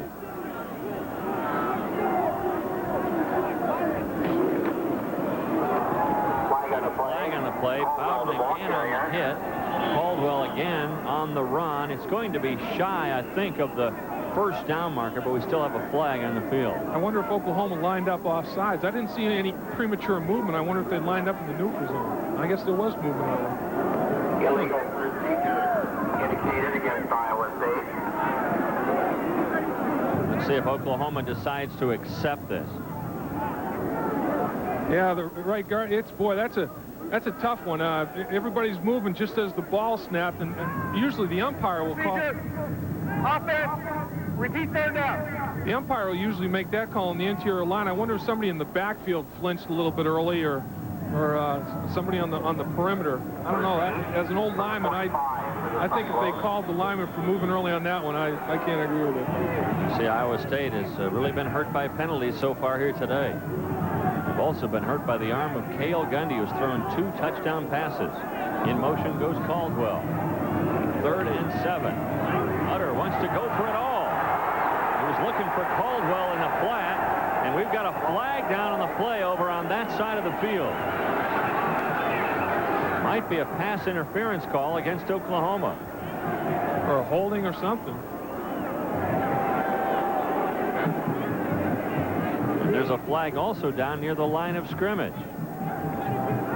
Yeah, there's 2 different flags. We have two different infractions here. I'm wondering if they're calling Iowa State for a hold and a defensive infraction in the secondary. This may be a offset repeat scenario of the down. Steve Usacek will sort it out for us. And he's going to sort it out for himself first. Much discussion going on. He's like, now wait a minute, what do we have here? We got this way and this. It is all that Iowa State could manage. 3 touchdowns for Oklahoma, 2 touchdown passes from Cale Gundy. It all translates to a 19-6 lead for Oklahoma. 19-6 with Dave Lapham. I'm Dave Armstrong, and they have a good first half for Iowa State, leading 3-0. Oklahoma, obviously a powerful team, being ranked 5th in the country. I'm really impressed with 2 things. Oklahoma's defense, everything is advertised in terms of their ability to swarm all over the football field, and Gundy he's for real a quarterback. Oklahoma's starting to get control of the line of scrimmage, running the ball well, but Gundy gives them a nice mix. Well, Gundy got off to a shaky start, throwing an interception that gave Iowa State great field position. They knocked in a field goal after this. Yeah, Oklahoma was suffering from the bad field position in this scenario, and Gundy forced it. And this gave Iowa State a breath of fresh air to start the football game off and to take the early momentum. Dubrava went out at the 17. They had a clipping call, and that forced them to go for the field goal.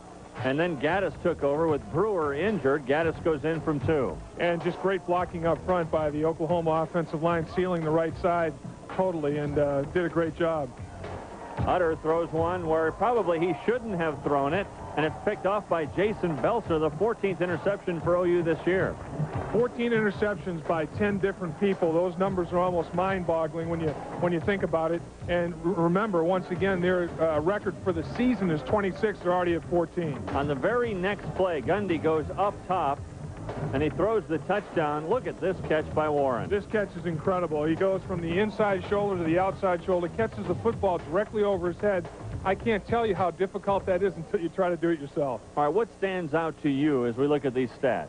Well, just the dominance that Oklahoma's starting to generate here, particularly at the line of scrimmage. Look at the rushing yards, a 100-yard differential there. And one thing that doesn't show here that is interesting, time of possession is only a 30-second differential. Everything else, though, is in Oklahoma's favor, including the score. Unless you think that 15 yards rushing for Iowa State is a misprint, remember, Oklahoma holds their opponents to 35 yards rushing average for a game. That's right. This is no exception to that rule. They are tough against the run. Well, Iowa State trailing by 13. They came up with 13 fourth-quarter points to upset OU last year. Will they do it again this year? Come back and find out. Back Trice Field, Cyclone Stadium in Ames, Iowa. The third quarter set to begin here with Oklahoma kicking off to Iowa State. Oklahoma will have the wind at their back for the third quarter. Back deep for Iowa State to get it, Lamont Hill. And kicking off for Oklahoma is Scott Blanton. This one goes deep and in the end zone. They've got to run it out. No choice. Ball bounced into the 5-yard line, then back into the end zone. No choice for Iowa State but to run it out, and miscue for the Cyclones to start the second half. And it looks like it's going to be Chris Peterson starting the second stanza for Iowa State. Peterson in that first half, 2 of 3 for 38 yards. And Iowa State starts the second half off just like Oklahoma started the game off. Oklahoma, the opening kickoff, had a little bit of misfortune and fumbled it out of bounds at their own 10-yard line. Iowa State not much better, starting off at their own 12. So the field position game being handled right now by OU to start the third quarter. In motion goes Hill. Peterson with the quick drop and a quick hitter to Chris Spencer. That'll give him some room to operate. Ball goes up to the 20-yard line. A pickup of 8 on first down.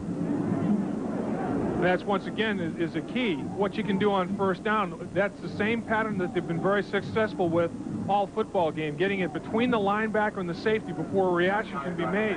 When you can pick up that kind of yardage on first down, your whole game plan's available to you on second down. 3 of 4 now for Peterson in this game. Again, we have Hill in motion. Caldwell breaks it outside and then is nailed by number 88, Trey Tippins. Really hit him hard. This is a case, Dave, of Oklahoma's quickness and their ability to separate from blocks. This is a little cutback. Tippins plays it pretty well, and he comes up and he just explodes on the ball carrier. I mean, his ability to close on the football is exceptional right there. Not fooled. The play was designed to go off the right side. He stayed at home and waited for the ball to cut back to him, and he just decimated the play. 3rd and 1.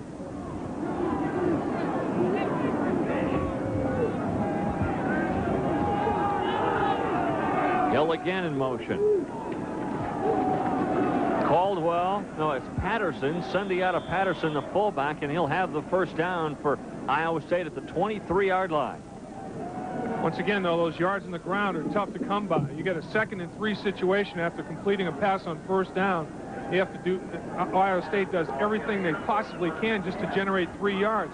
Oklahoma is one tough defense against the run. No big surprise, we said a few times, number 1 in the nation stopping the running game. They held North Texas to 1 yard rushing for an entire game. That's almost mind-boggling. It really is. And 15 for Iowa State in that first half.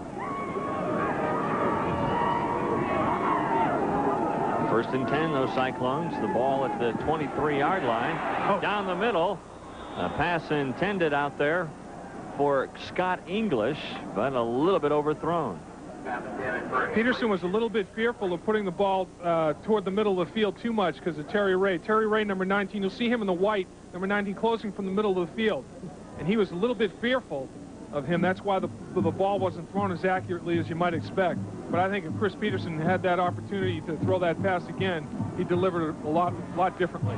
Well, you got to give Chris Peterson so much credit, Dave, for coming off the adversity of not being able to start after he was being touted as one of the best quarterbacks in the Big 8 Conference. A little play action here. Peterson gets away from one tackler, but not 3 more. Reggie Barnes was the first to put pressure on, and Stacy Dillard sacked him. Absolutely. Reggie Barnes, you have to give a lot of credit here. This is a naked bootleg once again. All the action goes one way. Peterson comes out all by himself. Watch Barnes contain it.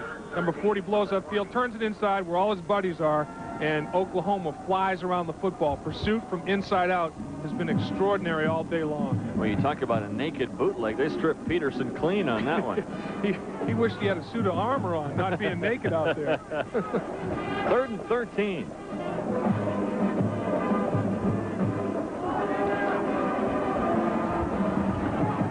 Again, Peterson under pressure and sacked for the 2nd straight time. Reggie Barnes again. Well, I can see why Coach Gibbs and his staff is excited about this young man. He is an explosive football player. As you said earlier, Dave, not the biggest guy in the world, 6'1", 216 pounds.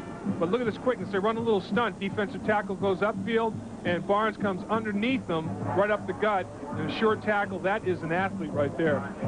John Schnorr into punt for Iowa State, standing at his own 1-yard line. Otis Taylor back deep for OU.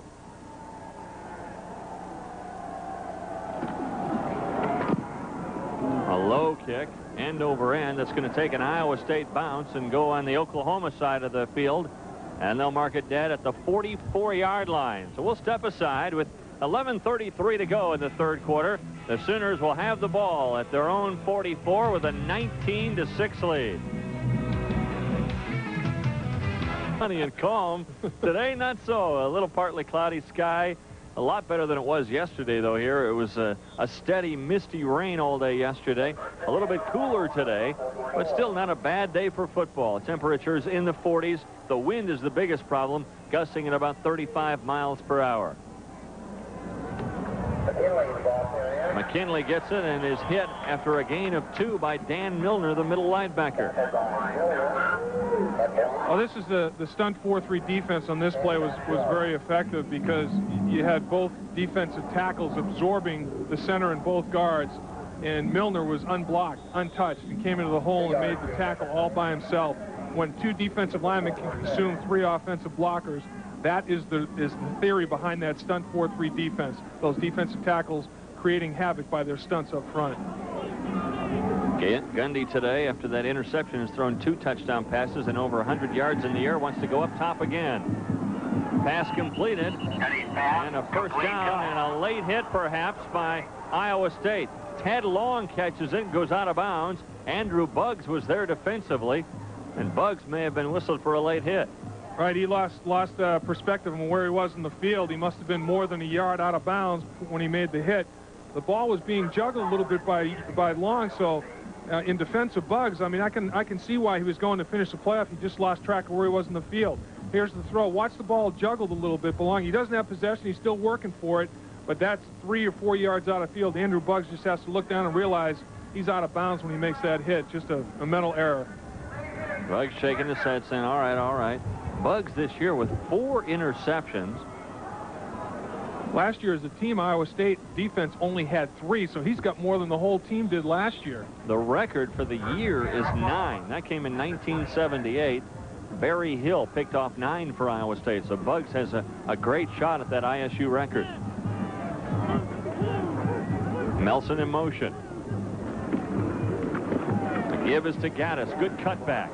Gaddis gets down to the 16.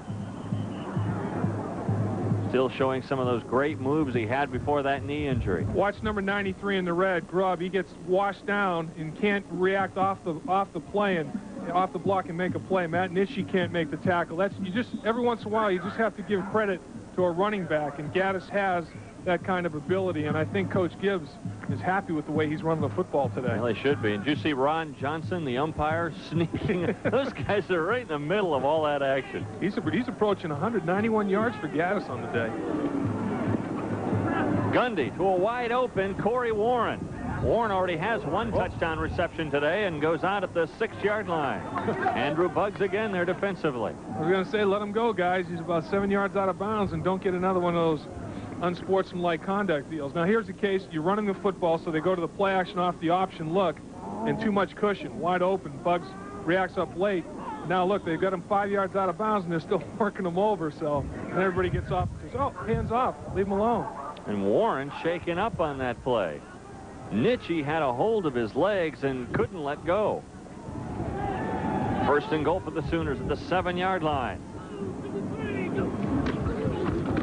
Gaddis. Oh, is he nailed? Ooh.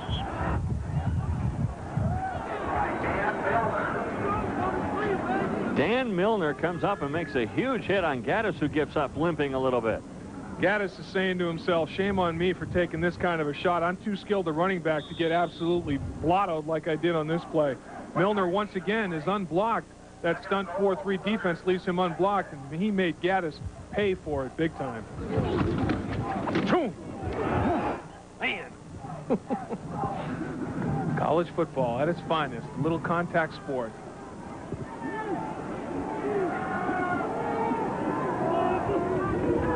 Gundy wants to throw into the end zone and incomplete. Ted Long had it, and defensively there was Sean Walker who came up with a big hit. That's contagious. You know, your middle linebacker makes a hit, so your secondary says, hey, I might be a cornerback, but I can stick too. And Sean Walker says, Milner, watch this hit. And boy, he did. He made a stick. The ball's thrown just slightly behind the receiver, but I don't think it would have mattered. I mean, Walker timed that thing perfectly. As soon as the ball arrived, so did Walker, and very little chance for Long to hold on to that football. Third and goal for the Sooners now at the 6-yard line. Gaddis back in at I-back.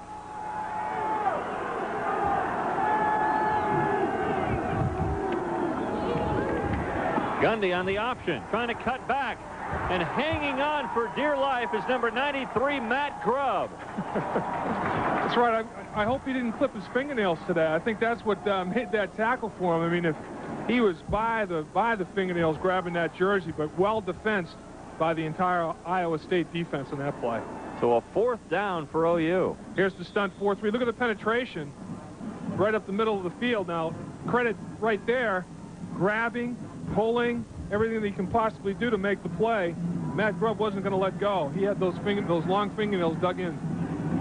Scott Blanton going for the field goal from 24 yards. It's good. He's now 3 of 5 this year, and the Sooners lead 23-6 with 8:36 to go in the third quarter. Welcome back to Iowa State. The Cyclones defense holding Oklahoma out of the end zone. Oklahoma had first and goal at the 6, Dave, and could not score. Iowa State defense has played pretty well all season long. I think the coaches have been happy. The first 3 games of the season, they only gave up 5 touchdowns in 3 games, and showed a little salt right there. Blanton kicks it into the end zone. Hill grabs it and says, I'm staying put. Let's start at the 20. Oklahoma goes 50 yards on 8 plays in 2 minutes and 57 seconds, and then Blanton kicks the 23-yard field goal, and it gives OU a 22-6 lead. They had originally put up 23-6, but that would have been a 4-point field goal. I don't think they've added that rule to college football this year, did they? No. If you had it arena football, isn't it arena football, Dave, where if you have a drop kick field goal, it's worth 4? That's 4 points there. Not a bad rule. In motion goes Caldwell. Peterson on the quarterback draw. This is a play that was so successful against Oklahoma a year ago, and successful again on first down, a gain of 9. Oh, Peterson's a big quarterback, but with that size comes a package of speed, and this is how you slow a pass rush down. Design play, quarterback draw. He didn't go back and nobody to throw to, tuck it and run. It was a called run, and when you get 2 consecutive sacks against you, the prior series, you go to something like that, a draw, a screen, a trap. Real good call. Now 2nd and 1, something for Iowa State to work with here, perhaps. A lot of movement on that OU defensive line. Hill in motion. And the give to Caldwell. Iowa State said, let's not mess around. Let's get that first down. Well, you have to be impressed. I continue to be impressed anyway by the Oklahoma defense. Look at the stunting and twisting going on. They're slanting up front. They're just making it tough on Iowa State's offensive linemen to sustain contact. Oklahoma, they don't just hit you and stay in contact with you. They're always moving, getting rid of you and getting to the football. You know, it's amazing that Gibbs told us yesterday that he doesn't have a great defense. Ooh. It looks pretty great to me. Looks pretty tough. Peterson looking for the quick. It didn't have it. Now he's going to run. And he's got some room. Peterson slides down at the 40 and is nailed. No flag on the play. Peterson goes down hard. Remember, Utter was shaken up in the first half. Peterson took an Excedrin headache hit at the end of this play. This is not a design quarterback draw. This time, nowhere to throw the football. So he tries to find a seam, and he locks up with the linebacker as he's trying to go to the ground. That's a case where Chris Wilson says, hey, free shot at the quarterback, I'm going to take it. And in the National Football League, that would have been a penalty, but not in college football. Well, right now, the OU offense saying, let's get the ball again. We want to get off this bench and get rolling. Get the blood circulating again. Absolutely. Hill has been really getting a workout just going in motion today. They give to Sunday out of Patterson, who gains about 2 or 3 yards, enough for another first down. They'll move the chains again here at Cyclone Stadium. Well, Chris Peterson's running ability is starting to be a weapon, a thorn in Oklahoma's side once again. He gives you that double threat. He's a two-dimensional quarterback, that's for sure. Well, a little bit of an advantage now for Iowa State. The band is gone up into the stands, and we see our first snowflakes of 91. Snowing here in Iowa. Oh, my goodness. Caldwell, a big hole. Wow. Terry Ray, the only man to touch him, and Caldwell goes all the way down to the Oklahoma 30-yard line. Well, Iowa State's been very stubborn about staying with their running, and this is the counter play once again. You see the left guard, left tackle pull and make their blocks, and then a broken tackle. I mean, that's when you run through the tackle of Joe Bowden, you've done something, but you have to give credit to the offensive line. They both did a fantastic job. Keller got his block, as did Scarsweet. It's going to be tough for Caldwell with runs like that to get back to his quarterback position. That's right. He's got quick feet. Peterson looking for that quarterback draw again, and this time Stacy Dillard in the Oklahoma defense saying, not this time, pal. Boy, and it's amazing. They all got to Peterson like he was a magnet. I mean, there were 5 white jerseys around him now. Watch Barnes again. He gets the inside pass rush, and he starts to fight his way through traffic. He's not going to quit. He said, hey, I've worked this hard. I'm going to get to the quarterback. 3-4 bodies flying around Peterson. I mean, he must feel like a chicken leg at a picnic with flies all around him. Jeez.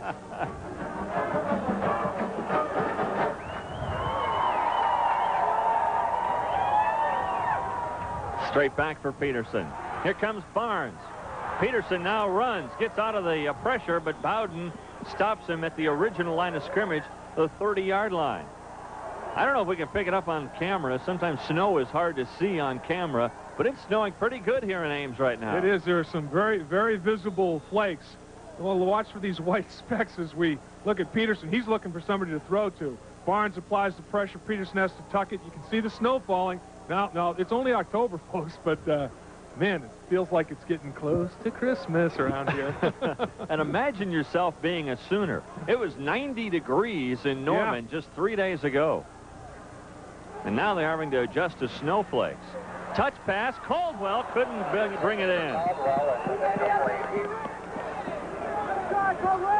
So now it's 4th and 11. Decision time again for Iowa State. You've got it at the 30. It's probably too far for a field goal here. Do you go for it? Tough play right here. Caldwell almost makes the circus catch.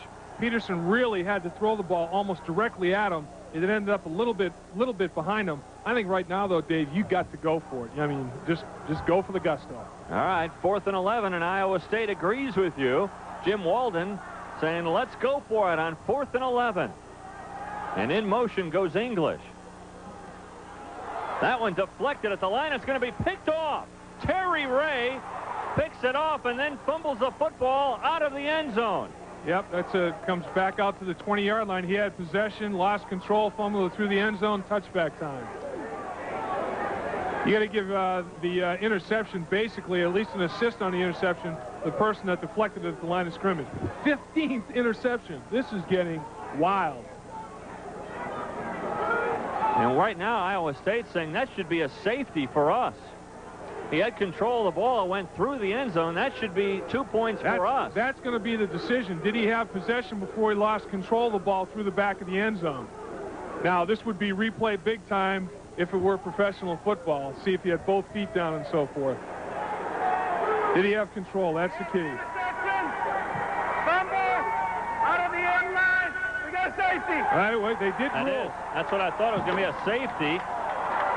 So it'll be 2 points for Iowa State. You talk about a wild play. On 4th and 11, they go for it. Let's see. He gets 1, 2. He takes more than 2 steps, and it's ripped out. I mean, he didn't lose control of it. That was ripped out, so that's a good call. It was a hustle by an Iowa State receiver that ripped the ball out of his grasp. So he had a possession change. Looked like Dillard got his hand on it. Right. When he came back, Dillard deflected it, but the Iowa State person that hustled back to make the play is tight end Scott English. I mean, he rips the ball out of there, and that's a heads-up move by him to at least get a safety out of it. Now, the call there is if Terry Ray recovers it in the end zone, then it's a touchback, and Oklahoma gets it on the 20. Right. Or if he never had possession, it's just it's an incomplete pass. Scrimmage. That's right. That would be, and it would be over on downs to Oklahoma. But the interception, the 15th for Oklahoma, and it turns out to be a bad deal for the Sooners. 2 points for Iowa State on one of the strangest plays I've ever seen. Scott English, I'll tell you, you have to give him a tremendous amount of credit. The kid did not quit. He went in there and said, okay, you got an interception. Now I'm going to cause a fumble, and that's exactly what he did. And not only, Dave, does Iowa State get 2 points, they get the ball back. Right, right.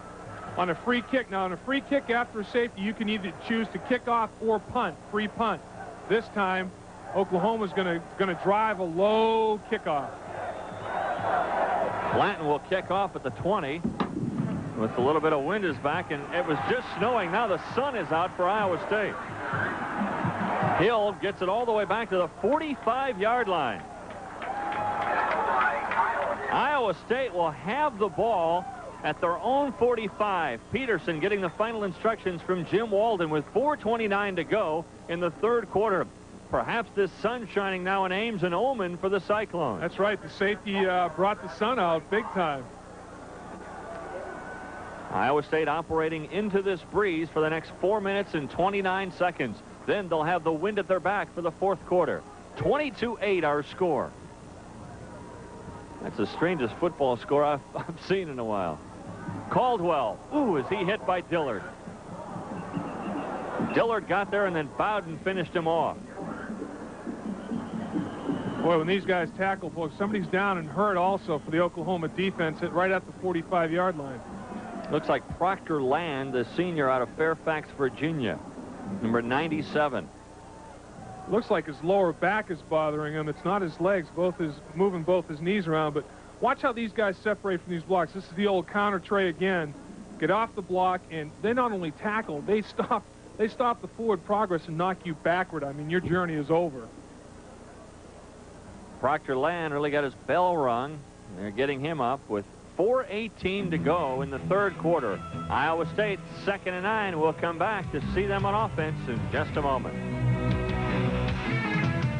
Sun is shining now in Ames. The snow did not stick, thankfully. Yeah. With Dave Lapham, I'm Dave Armstrong. Welcome back to a wild game between the 5th-ranked Sooners and Iowa State, the Big 8 opener for both schools. Peterson looking outside. He's got his receiver Spencer, who goes out of bounds near midfield, right around the 50-yard line. Peterson threw that football under duress. Stacy Dillard was there right again. I mean, two people collapsed an envelope. Peterson has to rethrew the football. I mean, that's pretty good pass rush right there. Peterson now 4 of 7 on the day for 42 yards. Russell Allen and Stacy Dillard. They just met at the quarterback there in the defensive huddle saying if Peterson throws, let's go get there. Had one interception by Peterson. And that turned out to be a good deal for Iowa State. First down for Iowa State. Caldwell on the reception. Chris Wilson on the stop for OU. Scott English cleared the zone out. Both defenders, the linebacker and cornerback, went with the tight end Scott English. Running back looped out of the backfield and found a soft spot. And it was executed exceptionally well by Iowa State. Kevin Caldwell, the beneficiary of Scott English, clearing that zone out. Here comes the inside linebacker blitz. Bowden comes up the middle and gives him a little slap to the face on Peterson. Inside Oklahoma territory at the 39. Quarterback draw. Peterson. Big gain on first down. Inside the 30. They'll mark it at the 29. Almost a first down, just shy. Joe Bowden rang his bell there. Coach Walden and his staff is furious. They're thinking that the quarterback was abused at the end of that carry a little bit. And they're letting the referees know about it. But you got to respect Peterson. I mean, he's not only physically tough as he's shown, but the mental duress that he's gone through, he's showing that he's mentally tough, and he's grown up a lot in the last couple of weeks. We asked Walden how has he reacted. He said beautifully. Yeah. Absolutely wonderful. I couldn't ask for anybody to react any better than he did being forced out of the lineup. 2nd and 1. You see the time remaining in the 3rd quarter. First down for Iowa State to Patterson, and a change will move again. Iowa State now starting to show some composure on offense. You know, this will help Peterson in his abilities to lead the football team. You better believe that the rest of the guys on the team feel for him, know what he's going through, and they're responding to him right now. And now he's in the football game. He's trying to bring his football team back. A hard lesson about life was learned, but instead of getting his dauber down and ending his career on a sour note, he's fighting back. The guy's shown that he's a battler. I mean, he's a tough individual. Peterson came back in that Rice game last week to lead Iowa State to victory over the Owls. They scored 11 points in the last 2 minutes of that game. With no timeouts. Caldwell bounces off one tackler and then is wise to get down after a gain of only 1. Caldwell looks good for a converted quarterback. He runs well. He does. He makes good decisions. He's got pretty good feet. I think he may have found a home. I don't think they'll mess with him at the quarterback position anymore. And I don't think Sherman Williams is feeling all that well yet. Right. He was in early in the game. We haven't seen him much since. Still a little bit gimpy with that ankle injury. 2nd and 9 at the 27.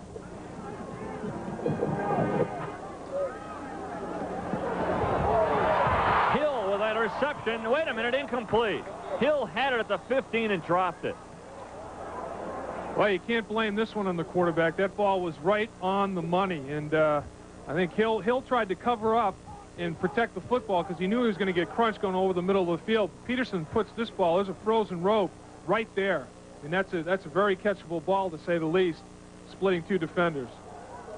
Peterson's a little bit excited. Oh, darn it. Why didn't you catch that football? 3rd and 9. Peterson to throw again, going up into the end zone. And that one is incomplete. Yeah, it looks like Charles Franks holding his right ankle. Charles Franks was there defensively, almost had an interception. A little double coverage. Chris Spencer up in the end zone. And it looked like Charles Franks had the best shot at catching this ball. Great protection in the middle of the pocket. The outside, both tackles start to lose their men, and the pocket starts to collapse. Peterson realizes that, gets rid of the football. And I don't think if it were caught, it wouldn't have been a completion. It would have been out of bounds. And so I think a lot of weight just came down on Mr. Frank's leg. They're still working on him outside the end zone. Meanwhile, Iowa State is setting up for what would be a 44-yard field goal attempt. And it seems like the wind is still whipping pretty well, but it's almost a cross-field wind. Looking at the American flag in the end zone, it's kind of going from one sideline to the other. This wind, that's a tough wind for a kicker to deal with. I mean, you have to allow for it. If you're wondering if this is in Stewart's range, it is. His long this year, 42. This from 44, if it's good. His long this year from 42.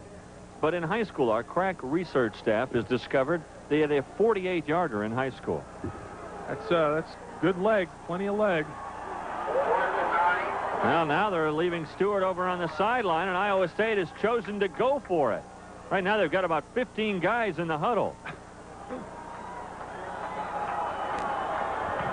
On 4th and 9, Iowa State's going to go for it again. Caldwell goes in motion. Across the middle and complete, but it's going to be short of the first down. Chris Spencer had it. He might have fallen for the first down.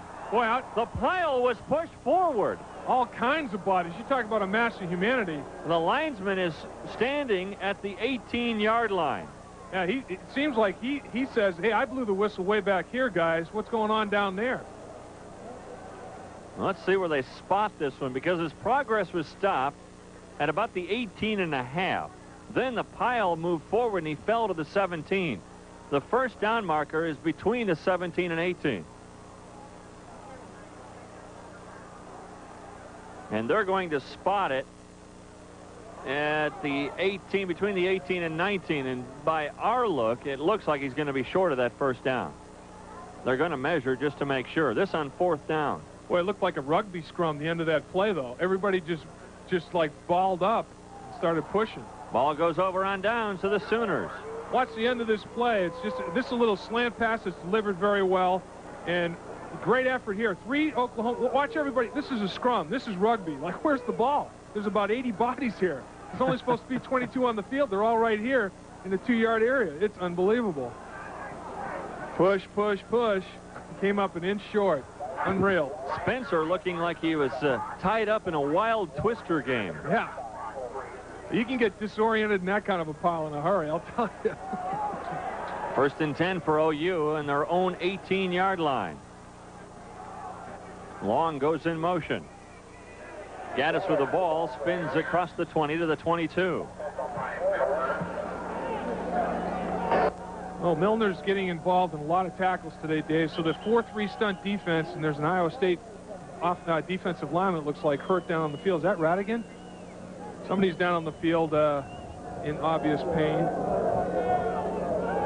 Scott Might Schultz. be Scott Schultz, number 48. A redshirt freshman out of Illinois. But that stunting, looping 4-3 stunt defense is keeping blockers off of that middle linebacker, and Milner is making a lot of hits in there. There is Cy. You might wonder why he looks like a Cardinal. Originally, Iowa State was known as the Cardinals. The Iowa State Cardinals, but back in 1895, they were playing Minnesota, a team that they were really underdogs to, and they played very well. And one of the writers said, boy, these guys played like Cyclones. And ever since then, they became known as the Iowa State Cyclones. Oh, excuse me, I got my mascots mixed up. The first one we saw was Clone. This one is Cy. Sorry, it's hard to tell a mascot without a number. And that's right, it is. You need a program for Cy and Clone. All right, there's Clone. Cy is the other one. Sorry, I'll make sure we know that from now on. You know, you hate to mess up on the mascot deal. Clone's very friendly, very friendly. He likes all the cheerleaders.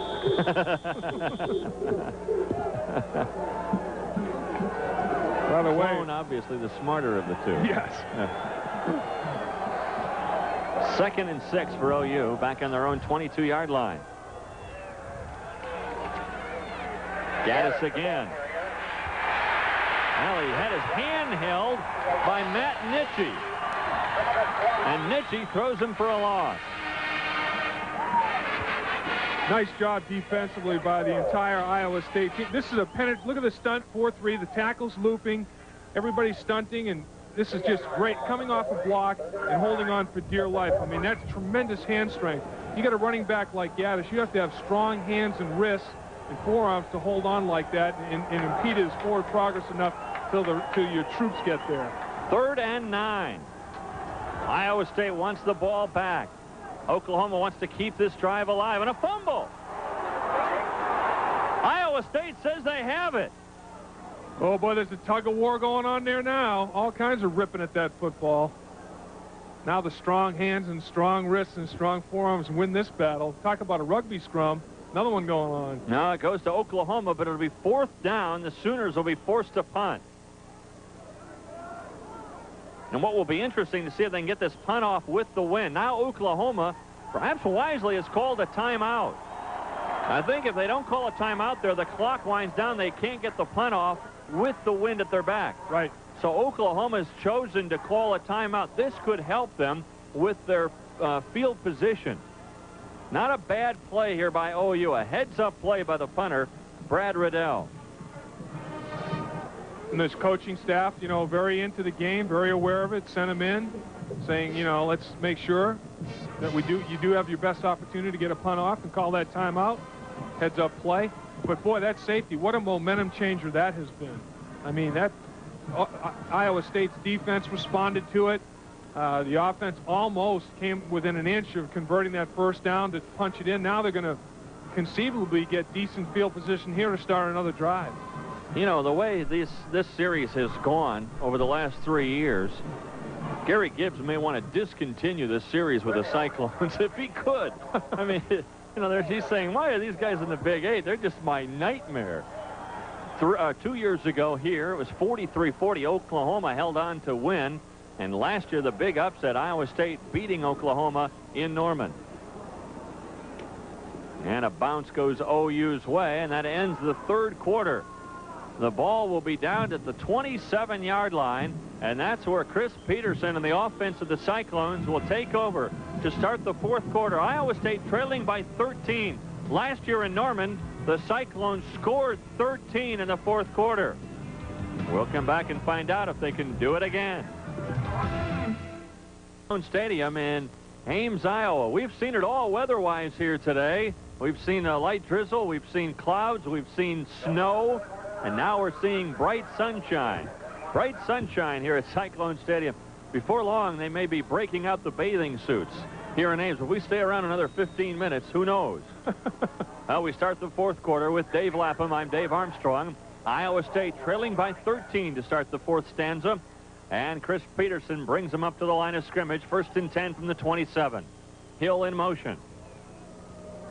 Peterson wants to throw on 1st down and finds Schulte across the middle. Schulte goes down at the 40-yard line. Hit hard by Drew Chrisman. Great concentration to hold on to that football after he made the catch by Schulte, because Chrisman absolutely exploded on him. And now Iowa State in a hurry-up offense. A no-huddle offense.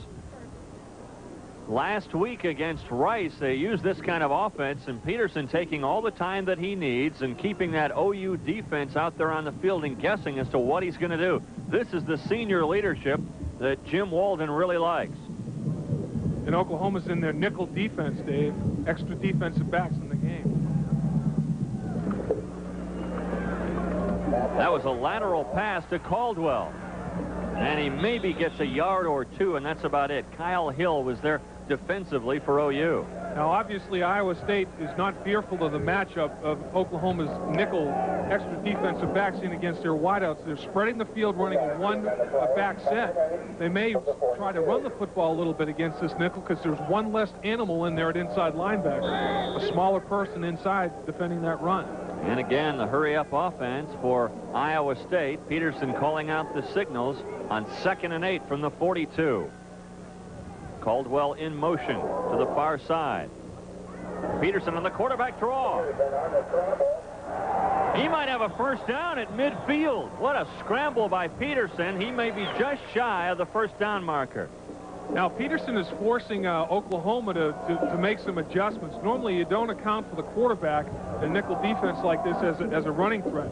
But this guy, you have to. And he's breaking tackles. I mean, he's possessed right now. He wants to bring this football team back. Randall Cunningham in the National Football League does this kind of thing. And what you have to do is put a spy on it. You have to take one of your defense plays, either a defensive back or a linebacker, and mirror every move that Peterson makes. 3rd and 1. Peterson on the quarterback sneak that time will have a 1st down, and the markers will move. Iowa State in Oklahoma territory. Oklahoma with just 3 points in the 2nd half. It's a great thought process right here by the Iowa State offensive coaches to spread the field and give Peterson a lot of options. He is a real big threat to the Oklahoma defense right now. The second half, a pitcher's duel, 5-3 in favor of Iowa State. And you see the first downs almost equal. In motion goes Schulte.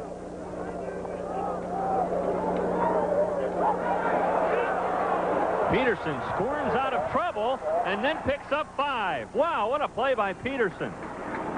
That is just great effort. That's determination. He's not going to go down. You're not going to arm tackle Peterson right now. He is pumped up. The adrenaline's flowing. Look at this. Nice pass rush. Nice stunt. 2 or 3 guys meet at the quarterback. Barnes can't take him down with a shoestring tackle. I mean, Peterson is ready to play some football. You're going to have to lay the leather to him to get him to the turf. And again, Peterson operating from a no-huddle offense. 9 seconds on the play clock.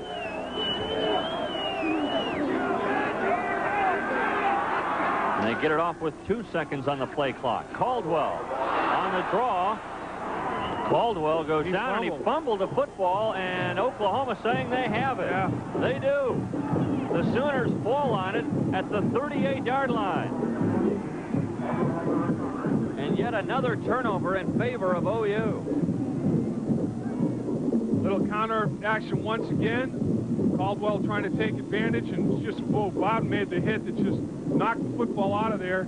And who fell on top of it? Okay. Looks like Drew Chrisman fell on it, but it was a tremendous hit by Bowden. He just stripped that football right out of there.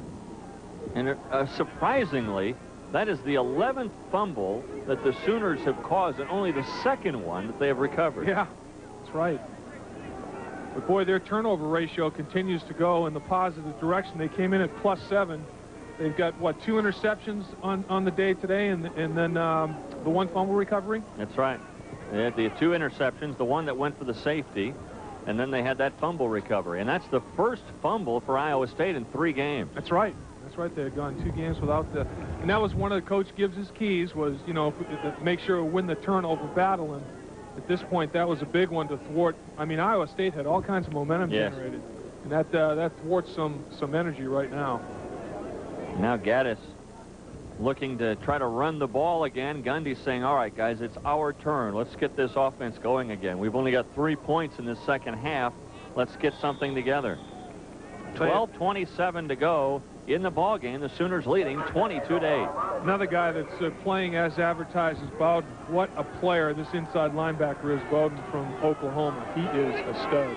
You saw Iowa State's rushing yards up to 72. Remember, they only had 15 at the half. Marked down on the stop.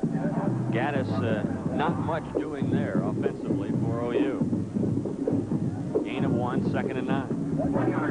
Well, Iowa State is getting, it was a little bit closer to their goal for rushing the football in the 3rd quarter. You know, and for the game, they wanted to rush for 150 yards or more if they could. That's a pretty ambitious mouthful going against this Oklahoma defense.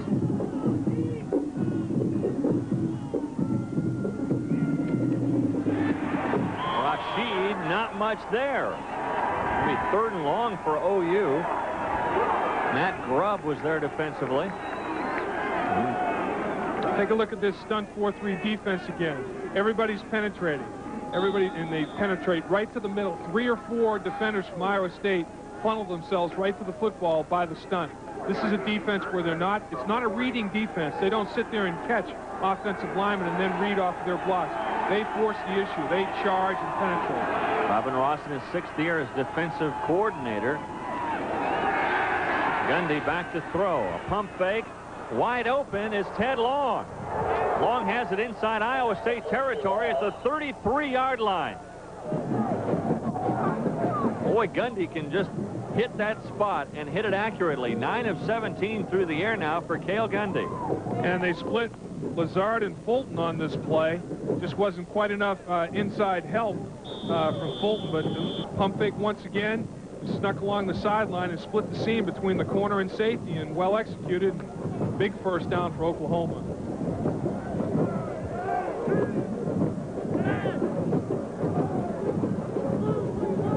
Centeno OU at the 34, 10:46 to go in the ball game. Rashid again dragging half the Iowa State team with him inside the 30 down to the 27-yard line. Rashid that time, he backdoor, what you call a backdoor the trap wrestler.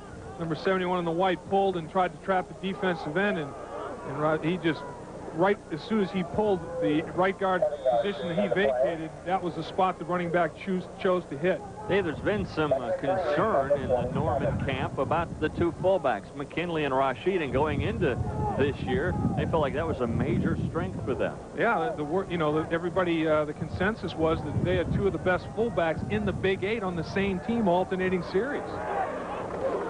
They're saying that they're not hitting their blocks the way they did a year ago. That's the main concern, not the running, but the blocking. No blocks there as Gaddis is hit by Goodwin and Schultz. Let's take a look at Malcolm Goodwin, the inside, the middle linebacker. The stunt 4-3 defense is designed to keep blockers off of him. That's exactly what happens. Nobody touches him. None of the Oklahoma offensive linemen can get to him. He comes in untouched to make the play. All that twisting, turning, stunning by the defensive tackles is consuming all the offensive linemen up front, letting him pursue to the ball. Third down, 5 yards to go now. The ball sitting at the 28-yard line. Play clock down to 2, and Gundy, seeing that, says, oh, let's call timeout here. That's the second timeout that OU has called this half. They have just one remaining. And with 9:16 to go, the Sooners driving on 3rd and 5. We're going to step aside with OU leading 22-8. Back to Iowa State. Oklahoma on 3rd and 5 from their own 28-yard line.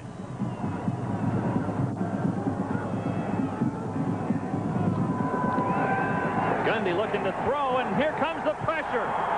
Gundy is sacked back at the 32-yard line. Mark Dunn and Matt Nitchie sandwiched him there. Try to throw off a play action once again. No place to go with the football. You have to label this a covered sack. He's on rhythm there, nowhere to go, has to tuck it.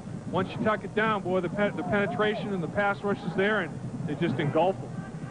So now it's 4th and 7, and Oklahoma, out of field goal range here, has decided to go for it at the 31-yard line. 4th and 7. You get the feeling Iowa State has to stop them here to have any chance in this game. Gundy goes in. Warren, touchdown. Wow, what a catch by Warren. His second touchdown of the day, and both of them beauties of catches. Well, the Iowa State Cyclones rolled the dice. They blitzed their safety, Kevin Fulton, number 36 in the red. You'll see him pressure the quarterback from the outside. That locked receiver up man-to-man. Warren, man. Watch number 36 come on the blitz from the out right there, top of the screen. That's man-to-man isolation at that point. Corey Warren just beating his defender, Kevin Lazard. That's just a deal where the defense put the pressure on, and the quarterback and the receiver responded. Gundy makes a great throw. He said, I've got Warren man-to-man. Oh, thank you. 6. Gundy with 4 touchdown passes today, 2 of them to Warren. Well, they went with the blitz. I mean, Iowa State has not blitzed that much. A crucial down, decided to blitz, and it didn't work out. Oklahoma has opened up a 29-8 lead now in Iowa State on 4th down. Gundy, a touchdown pass. Gundy, I'm thinking he's having a bigger day than he is. He's already having a great day. This is 3rd touchdown throw of the game. This one to Corey Warren again, and watch the outstretched arms of number 2. I'll tell you, that's a great catch. He caught the back half of the football.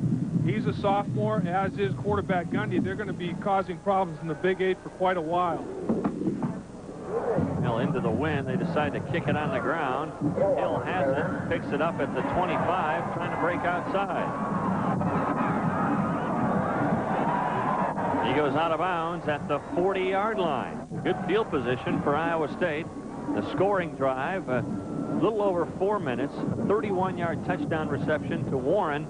7 plays, 62 yards, and what a gutsy play by both schools as Iowa State came with the blitz, and Gundy picked up the read beautifully and went down the middle. He sure did. He picked up the blitz read, saw his receiver in man-to-man coverage, and said, "Oh, I think we can challenge that." And they did. You know, Gundy perhaps having the help of his brother, being such a big quarterback at Oklahoma State. He's been schooled so well, and also schooled so well in the subject of English, I guess, is Chris Peterson, because Scott English goes across the middle and a big gainer for Iowa State. That little pop pass to the tight end has been so successful between the linebacker and the defensive back in that nickel defense. 8:11 now to go in the ball game. Peterson looking up top. Pass was intended for Leonard Holmes. He wasn't expected to play today. Holmes was listed as very doubtful for today's game because of an ankle injury, but he's in there now. And there you take a look at Darrell Walker. Walker, a guy that Big 8 Defensive Player of the Week from St. Louis. A guy only 5'6" or 5'8" and 166 pounds. Many people thought he was too small to play at the major college level. And he says, I'm out there playing so that everyone who is my size can say, hey, you can play at this level. That's right.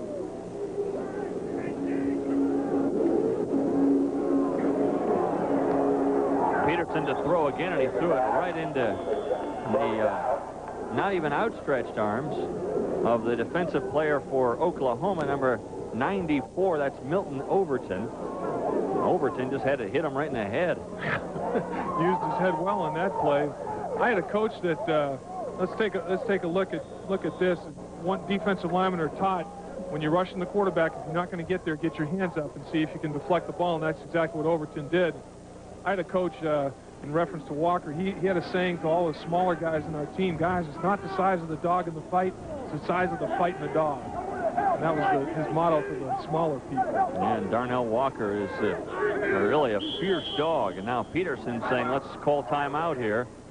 That play clock was winding down, and he didn't have his play going on 3rd and 10 from the 39. With 8:02 to go in the ball game, the Sooners now pretty much in command, leading 29-8 over Iowa State.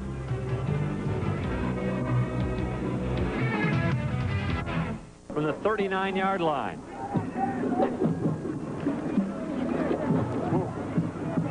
Barnes again putting the pressure on. Pass is complete to Patterson. It's going to be close to a first down. You got to feel like Iowa State's going to go for it no matter what. That's right. They don't have much of choice at this time. Barnes once again comes flying up the middle on a stunt, untouched. I'll tell you, if I'm Chris Peterson, I'm just absolutely sick of seeing number 40 in my rearview mirror. Yeah, that's right. He'll close his eyes tonight to take a rest, and he'll have 4-0 staring him right in the face. 4th and 1 at the 30. They need to get to the 29. Peterson, the whole line, really. What a surge by Iowa State's offensive line. That's the one thing that if Iowa State could get in those situations, half a yard to gain, when you average 305 pounds, quickness and athleticism will negate size a lot of times. Oklahoma, though, they don't have any choice. They know they're going to quarterback sneak. They have to bunch up in there, and they're giving away about 45, 50 pounds a guy, and they just get rolled out of there. But when 1st and 10, they play with athleticism. No one lined up behind Peterson. Oh, what about that for a sack? Wow. While laying down, a sack made by Oklahoma. Ricky Wren, I think it was, that just reached out and touched someone. I mean, he just reached out and grabbed the big toe of Peterson. Ricky Wren, a sophomore out of New Mexico. He just laying there and decides to stick his hand out and grab the shoelace of Peterson. A loss of 10, 2nd and 20.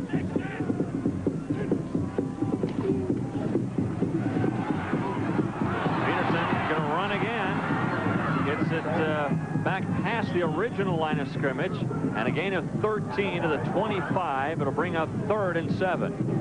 Drew Chrisman involved in that hit. He's the nickel linebacker. He's the extra defensive back. Watch Peterson. I mean, it looks like he's going to run the quarterback draw. Now, well, I'm going to run the football now. No place to throw.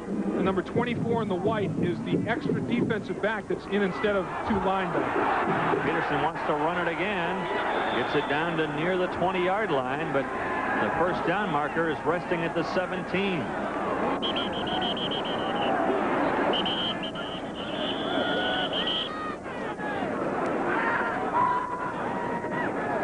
Timeout. Timeout taken by Iowa State.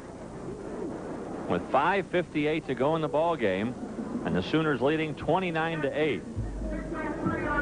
Well, you've got, what, about four yards to go. My theory is whenever you have a quarterback of the talent level of Chris Peterson, you give it a two-way option. You put pressure on the defense. You move Peterson a little bit and let him either throw or run for a first down and pressure that perimeter.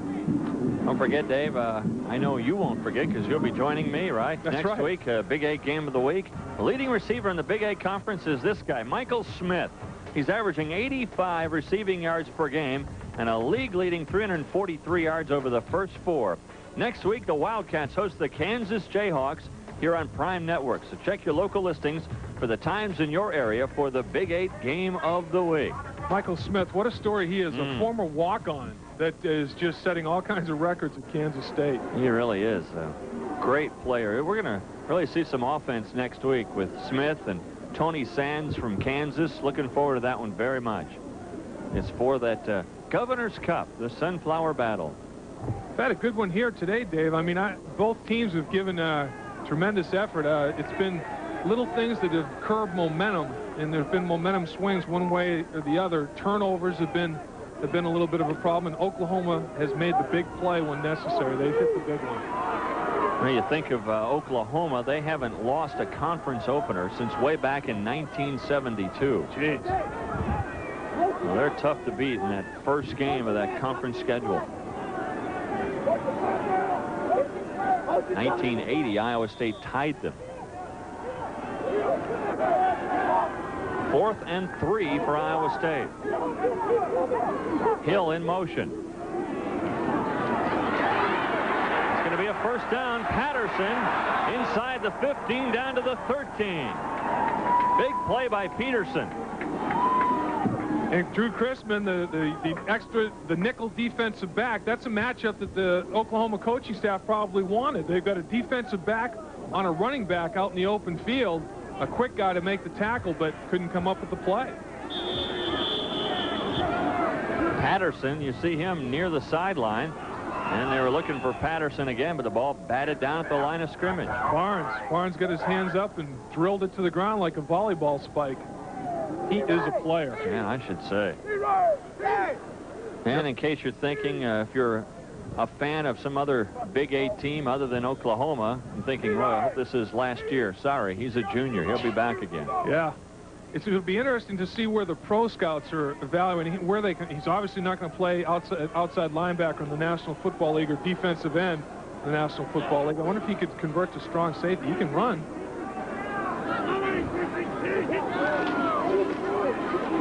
Whoa, here he comes again. Boy, this is becoming a Reggie Barnes highlight tape. Boy, he is, they're going to have to pay a little bit more attention to him. Nobody can handle him by themselves. Going to have to double team him. And Peterson, the key there was the inside of the pocket was collapsing. There's no place for him to step up. So as he retreated to lose more ground, Barnes said, boy, that's right up my alley. I'll take you down. See, Oklahoma has really put the pressure on. And that one batted away by Terry Ray. Good play there defensively by Oklahoma's secondary. A secondary that was riddled just 2 years ago, but they have really solidified things back there. And here's a little twist up front. Pass rush picked up pretty well. Ray breaks on the ball. Just playing center field. He's the safety, just roaming the middle of the field, reading the quarterback's eyes and breaking on the ball once it's airborne. All right, 4th down, 20 yards to go. The ball at the 24-yard line. 5:17 to go in the ball game, and the Sooners with a 21-point lead.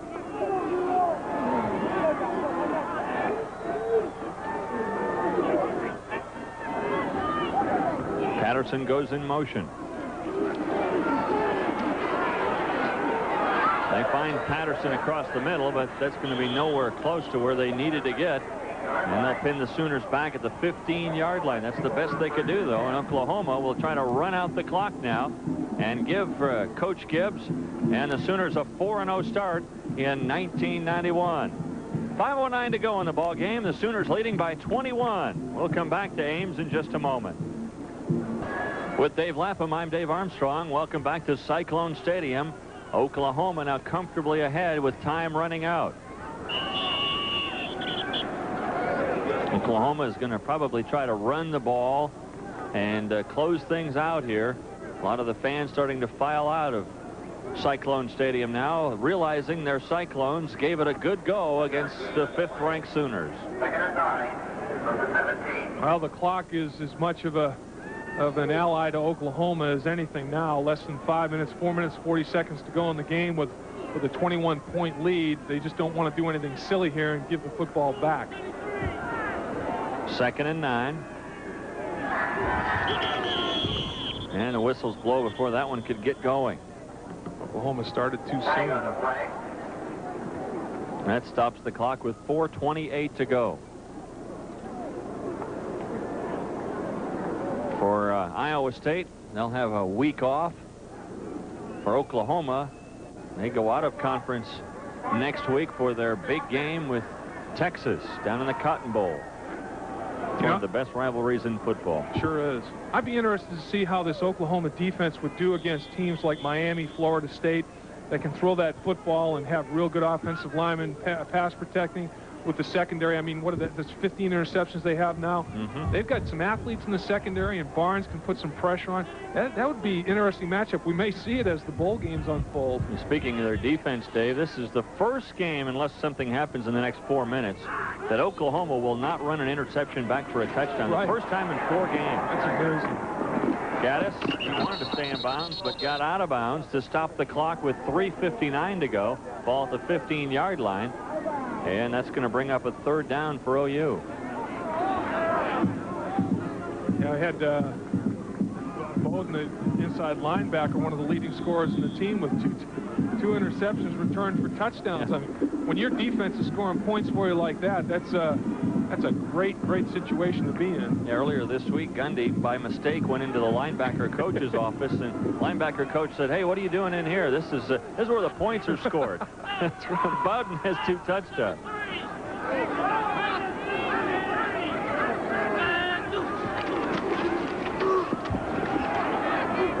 Gundy on a rope. Hits Albert Hall. That thing was thrown hard into the wind. He's got a great delivery, and this is only a sophomore. Great protection. Look at the separation. Can see downfield all day long. Threads the needle between 2 defenders. That had some RPMs on it. It had more revolutions. You couldn't read that football, I'll tell you. That thing was humming. 11 of 19 for Cale Gundy. Iowa State has not scored a touchdown against this Oklahoma Sooner defense. Iowa State has had trouble scoring touchdowns this year. If they don't score a TD today, it'll be the 2nd time in the last 3 games that they haven't scored a touchdown. Gaddis showing some good moves, close to another 1st down at the 41-yard line. Well, that time the Oklahoma front solved the stunt 4-3. They just kind of knocked people to the ground, and Gaddis just high-stepped over some folks. Look at it, pancake right there, high step over. All the Cyclones are down on the ground, grasping at air, and Gaddis is downfield about 5 yards. That's pretty good execution by the offensive line, pancaking some folks. And they're going to stop the clock to measure at the 41. 3:25 to go in this one. Oklahoma will improve to 4-0, and Iowa State will drop to 2-3 on the year. Iowa State thinking that they'd like to get to that 7-win mark this year and perhaps go to a bowl game, and they're already starting to discuss that tough loss to Wisconsin where they lost to 7-6. That could cost them later on in the year. Right, because, you know, they're at the point in the Big 8 where somebody stepped to the forefront. You know, they feel there are games in the Big 8 where they match up very well, and if they could win 4 of those, it would have been in real good shape if in fact, that Wisconsin game had gone their way. But on the other side of that coin, the Rice game could have gone the other way, too. They came back with 11 points in the last 2 minutes to win that one. Amazing. Last 2 minutes, 11 points, no timeouts. Recovering that onside kick was obviously huge, but that was a big emotional lift for this team as they prepared for Oklahoma. But you have to give Oklahoma their just due. They're a very talented football team. It's not a 1st down, as you saw. It's a 2nd and 1 for OU, and the clock moving again, nearing the 3-minute mark. McKinley won't get it. In fact, he lost a yard on the play. Matt Ray Rayberg, and Matt Grubb got him there. This time the Iowa State defensive line in their stunt 4-3 won the battle at the line of scrimmage. Previously we saw Oklahoma pancake, knock some defensive linemen to the ground. This time 2 defensive tackles got in the gaps on either side of the center. Both penetrated, and they just kind of met in the backfield, and the running back had nowhere to go. Tough for us to pick a player of the game in this contest. We've got 3 candidates. We'll tell you our candidates. Our candidates are Cale Gundy with 3 touchdown passes, Corey Warren with 2 touchdown passes, and Reggie Barnes defensively. Right. We'll tell you who we chose out of those candidates a little bit later on. Mark Dubravo makes the stop on Gaddis, who will go over 100 yards with that rush. That's going to be a shot in the arm, confidence-wise, to both he and the Oklahoma football team. They could get Gaddis back to being the threat, or near the threat that he was before the severe knee injury. Well, that would be a nice component to this football team. Unofficially, we have heard that Joel Brewer has a strained knee, and I hope that's all it is. And that's unofficial. That's not the official word from the trainer's table. That's really coming from a source inside the press room. Right. Oklahoma moves the chains, 1st and 10 on their own 48. McKinley, a pickup of just a couple. Dan Milner stops him, and the clock will wind down near 1 minute. Each team with just 1 timeout remaining. Oklahoma would like to assume the victory formation here if possible, run the clock down to just about nothing and generate another first down, then just take a knee. That was the greatest feeling in the world, Dave, as a player, when you have the football and you have the lead, and you just take the snap and everybody takes a knee, and what a sense of accomplishment it is after working hard all afternoon. Now, as I mentioned, Iowa State will have next week off, Dave, to think about things, and then they take on the Kansas Jayhawks. Gaddis weaving his way for a few. Oklahoma, the next 2 weeks for them going to be difficult. The Sooners will find out how good they are. They take on Texas next week, and then Colorado the week after that. That will be a test. 3rd down, 3 yards to go.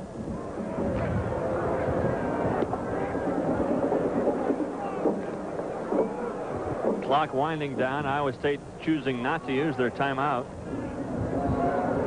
3rd and 3. Gaddis looking for a first down, won't get it. 4th down for OU. Dan Milner with another play defensively there for Iowa State. And now if you're Oklahoma, do you try to punt it, or you just go ahead and try to run out the clock? Iowa State's still not calling a timeout. And so if they don't call a timeout, they don't have to run another play. Right. That's going to be it. Iowa State has decided not to call another timeout, and the game will end right here. And that's the ball game. Oklahoma 29, Iowa State 8. Jim Walden goes off 2-3 now on the year. For Gary Gibbs and the Oklahoma Sooners, their first road game of the year and a successful trip to Ames, Iowa. The Oklahoma Sooners defeat Iowa State 29-8. But I'll tell you, Iowa State gave Oklahoma all they could handle there for a while. They did. And the thing that, you know, as a traditionalist, you think of Oklahoma, you think of the wishbone, you think of the option. Hey, they're a balanced offensive attack now. They can beat you by air, and they can beat you on the ground. They've got a fine quarterback in Mr. Gundy. So Walden now will prepare for the Kansas Jayhawks in 2 weeks, and the Sooners get ready to head down to the Cotton Bowl to take on the Texas Longhorns. A week away from the Big 8 for Gary Gibbs and the Oklahoma Sooners. And then they have, after that tough Texas game, they've got to get ready for Colorado right away in a game that very well could decide first, second, third place in the Big 8 Conference. And as Walden walks off the football field, Coach Gibbs right behind him, I think of the ex-linebacker at Oklahoma, Gary Gibbs. Boy, he's got to be pleased as punch and proud of that defensive football team. You know, it's a question of how good are they?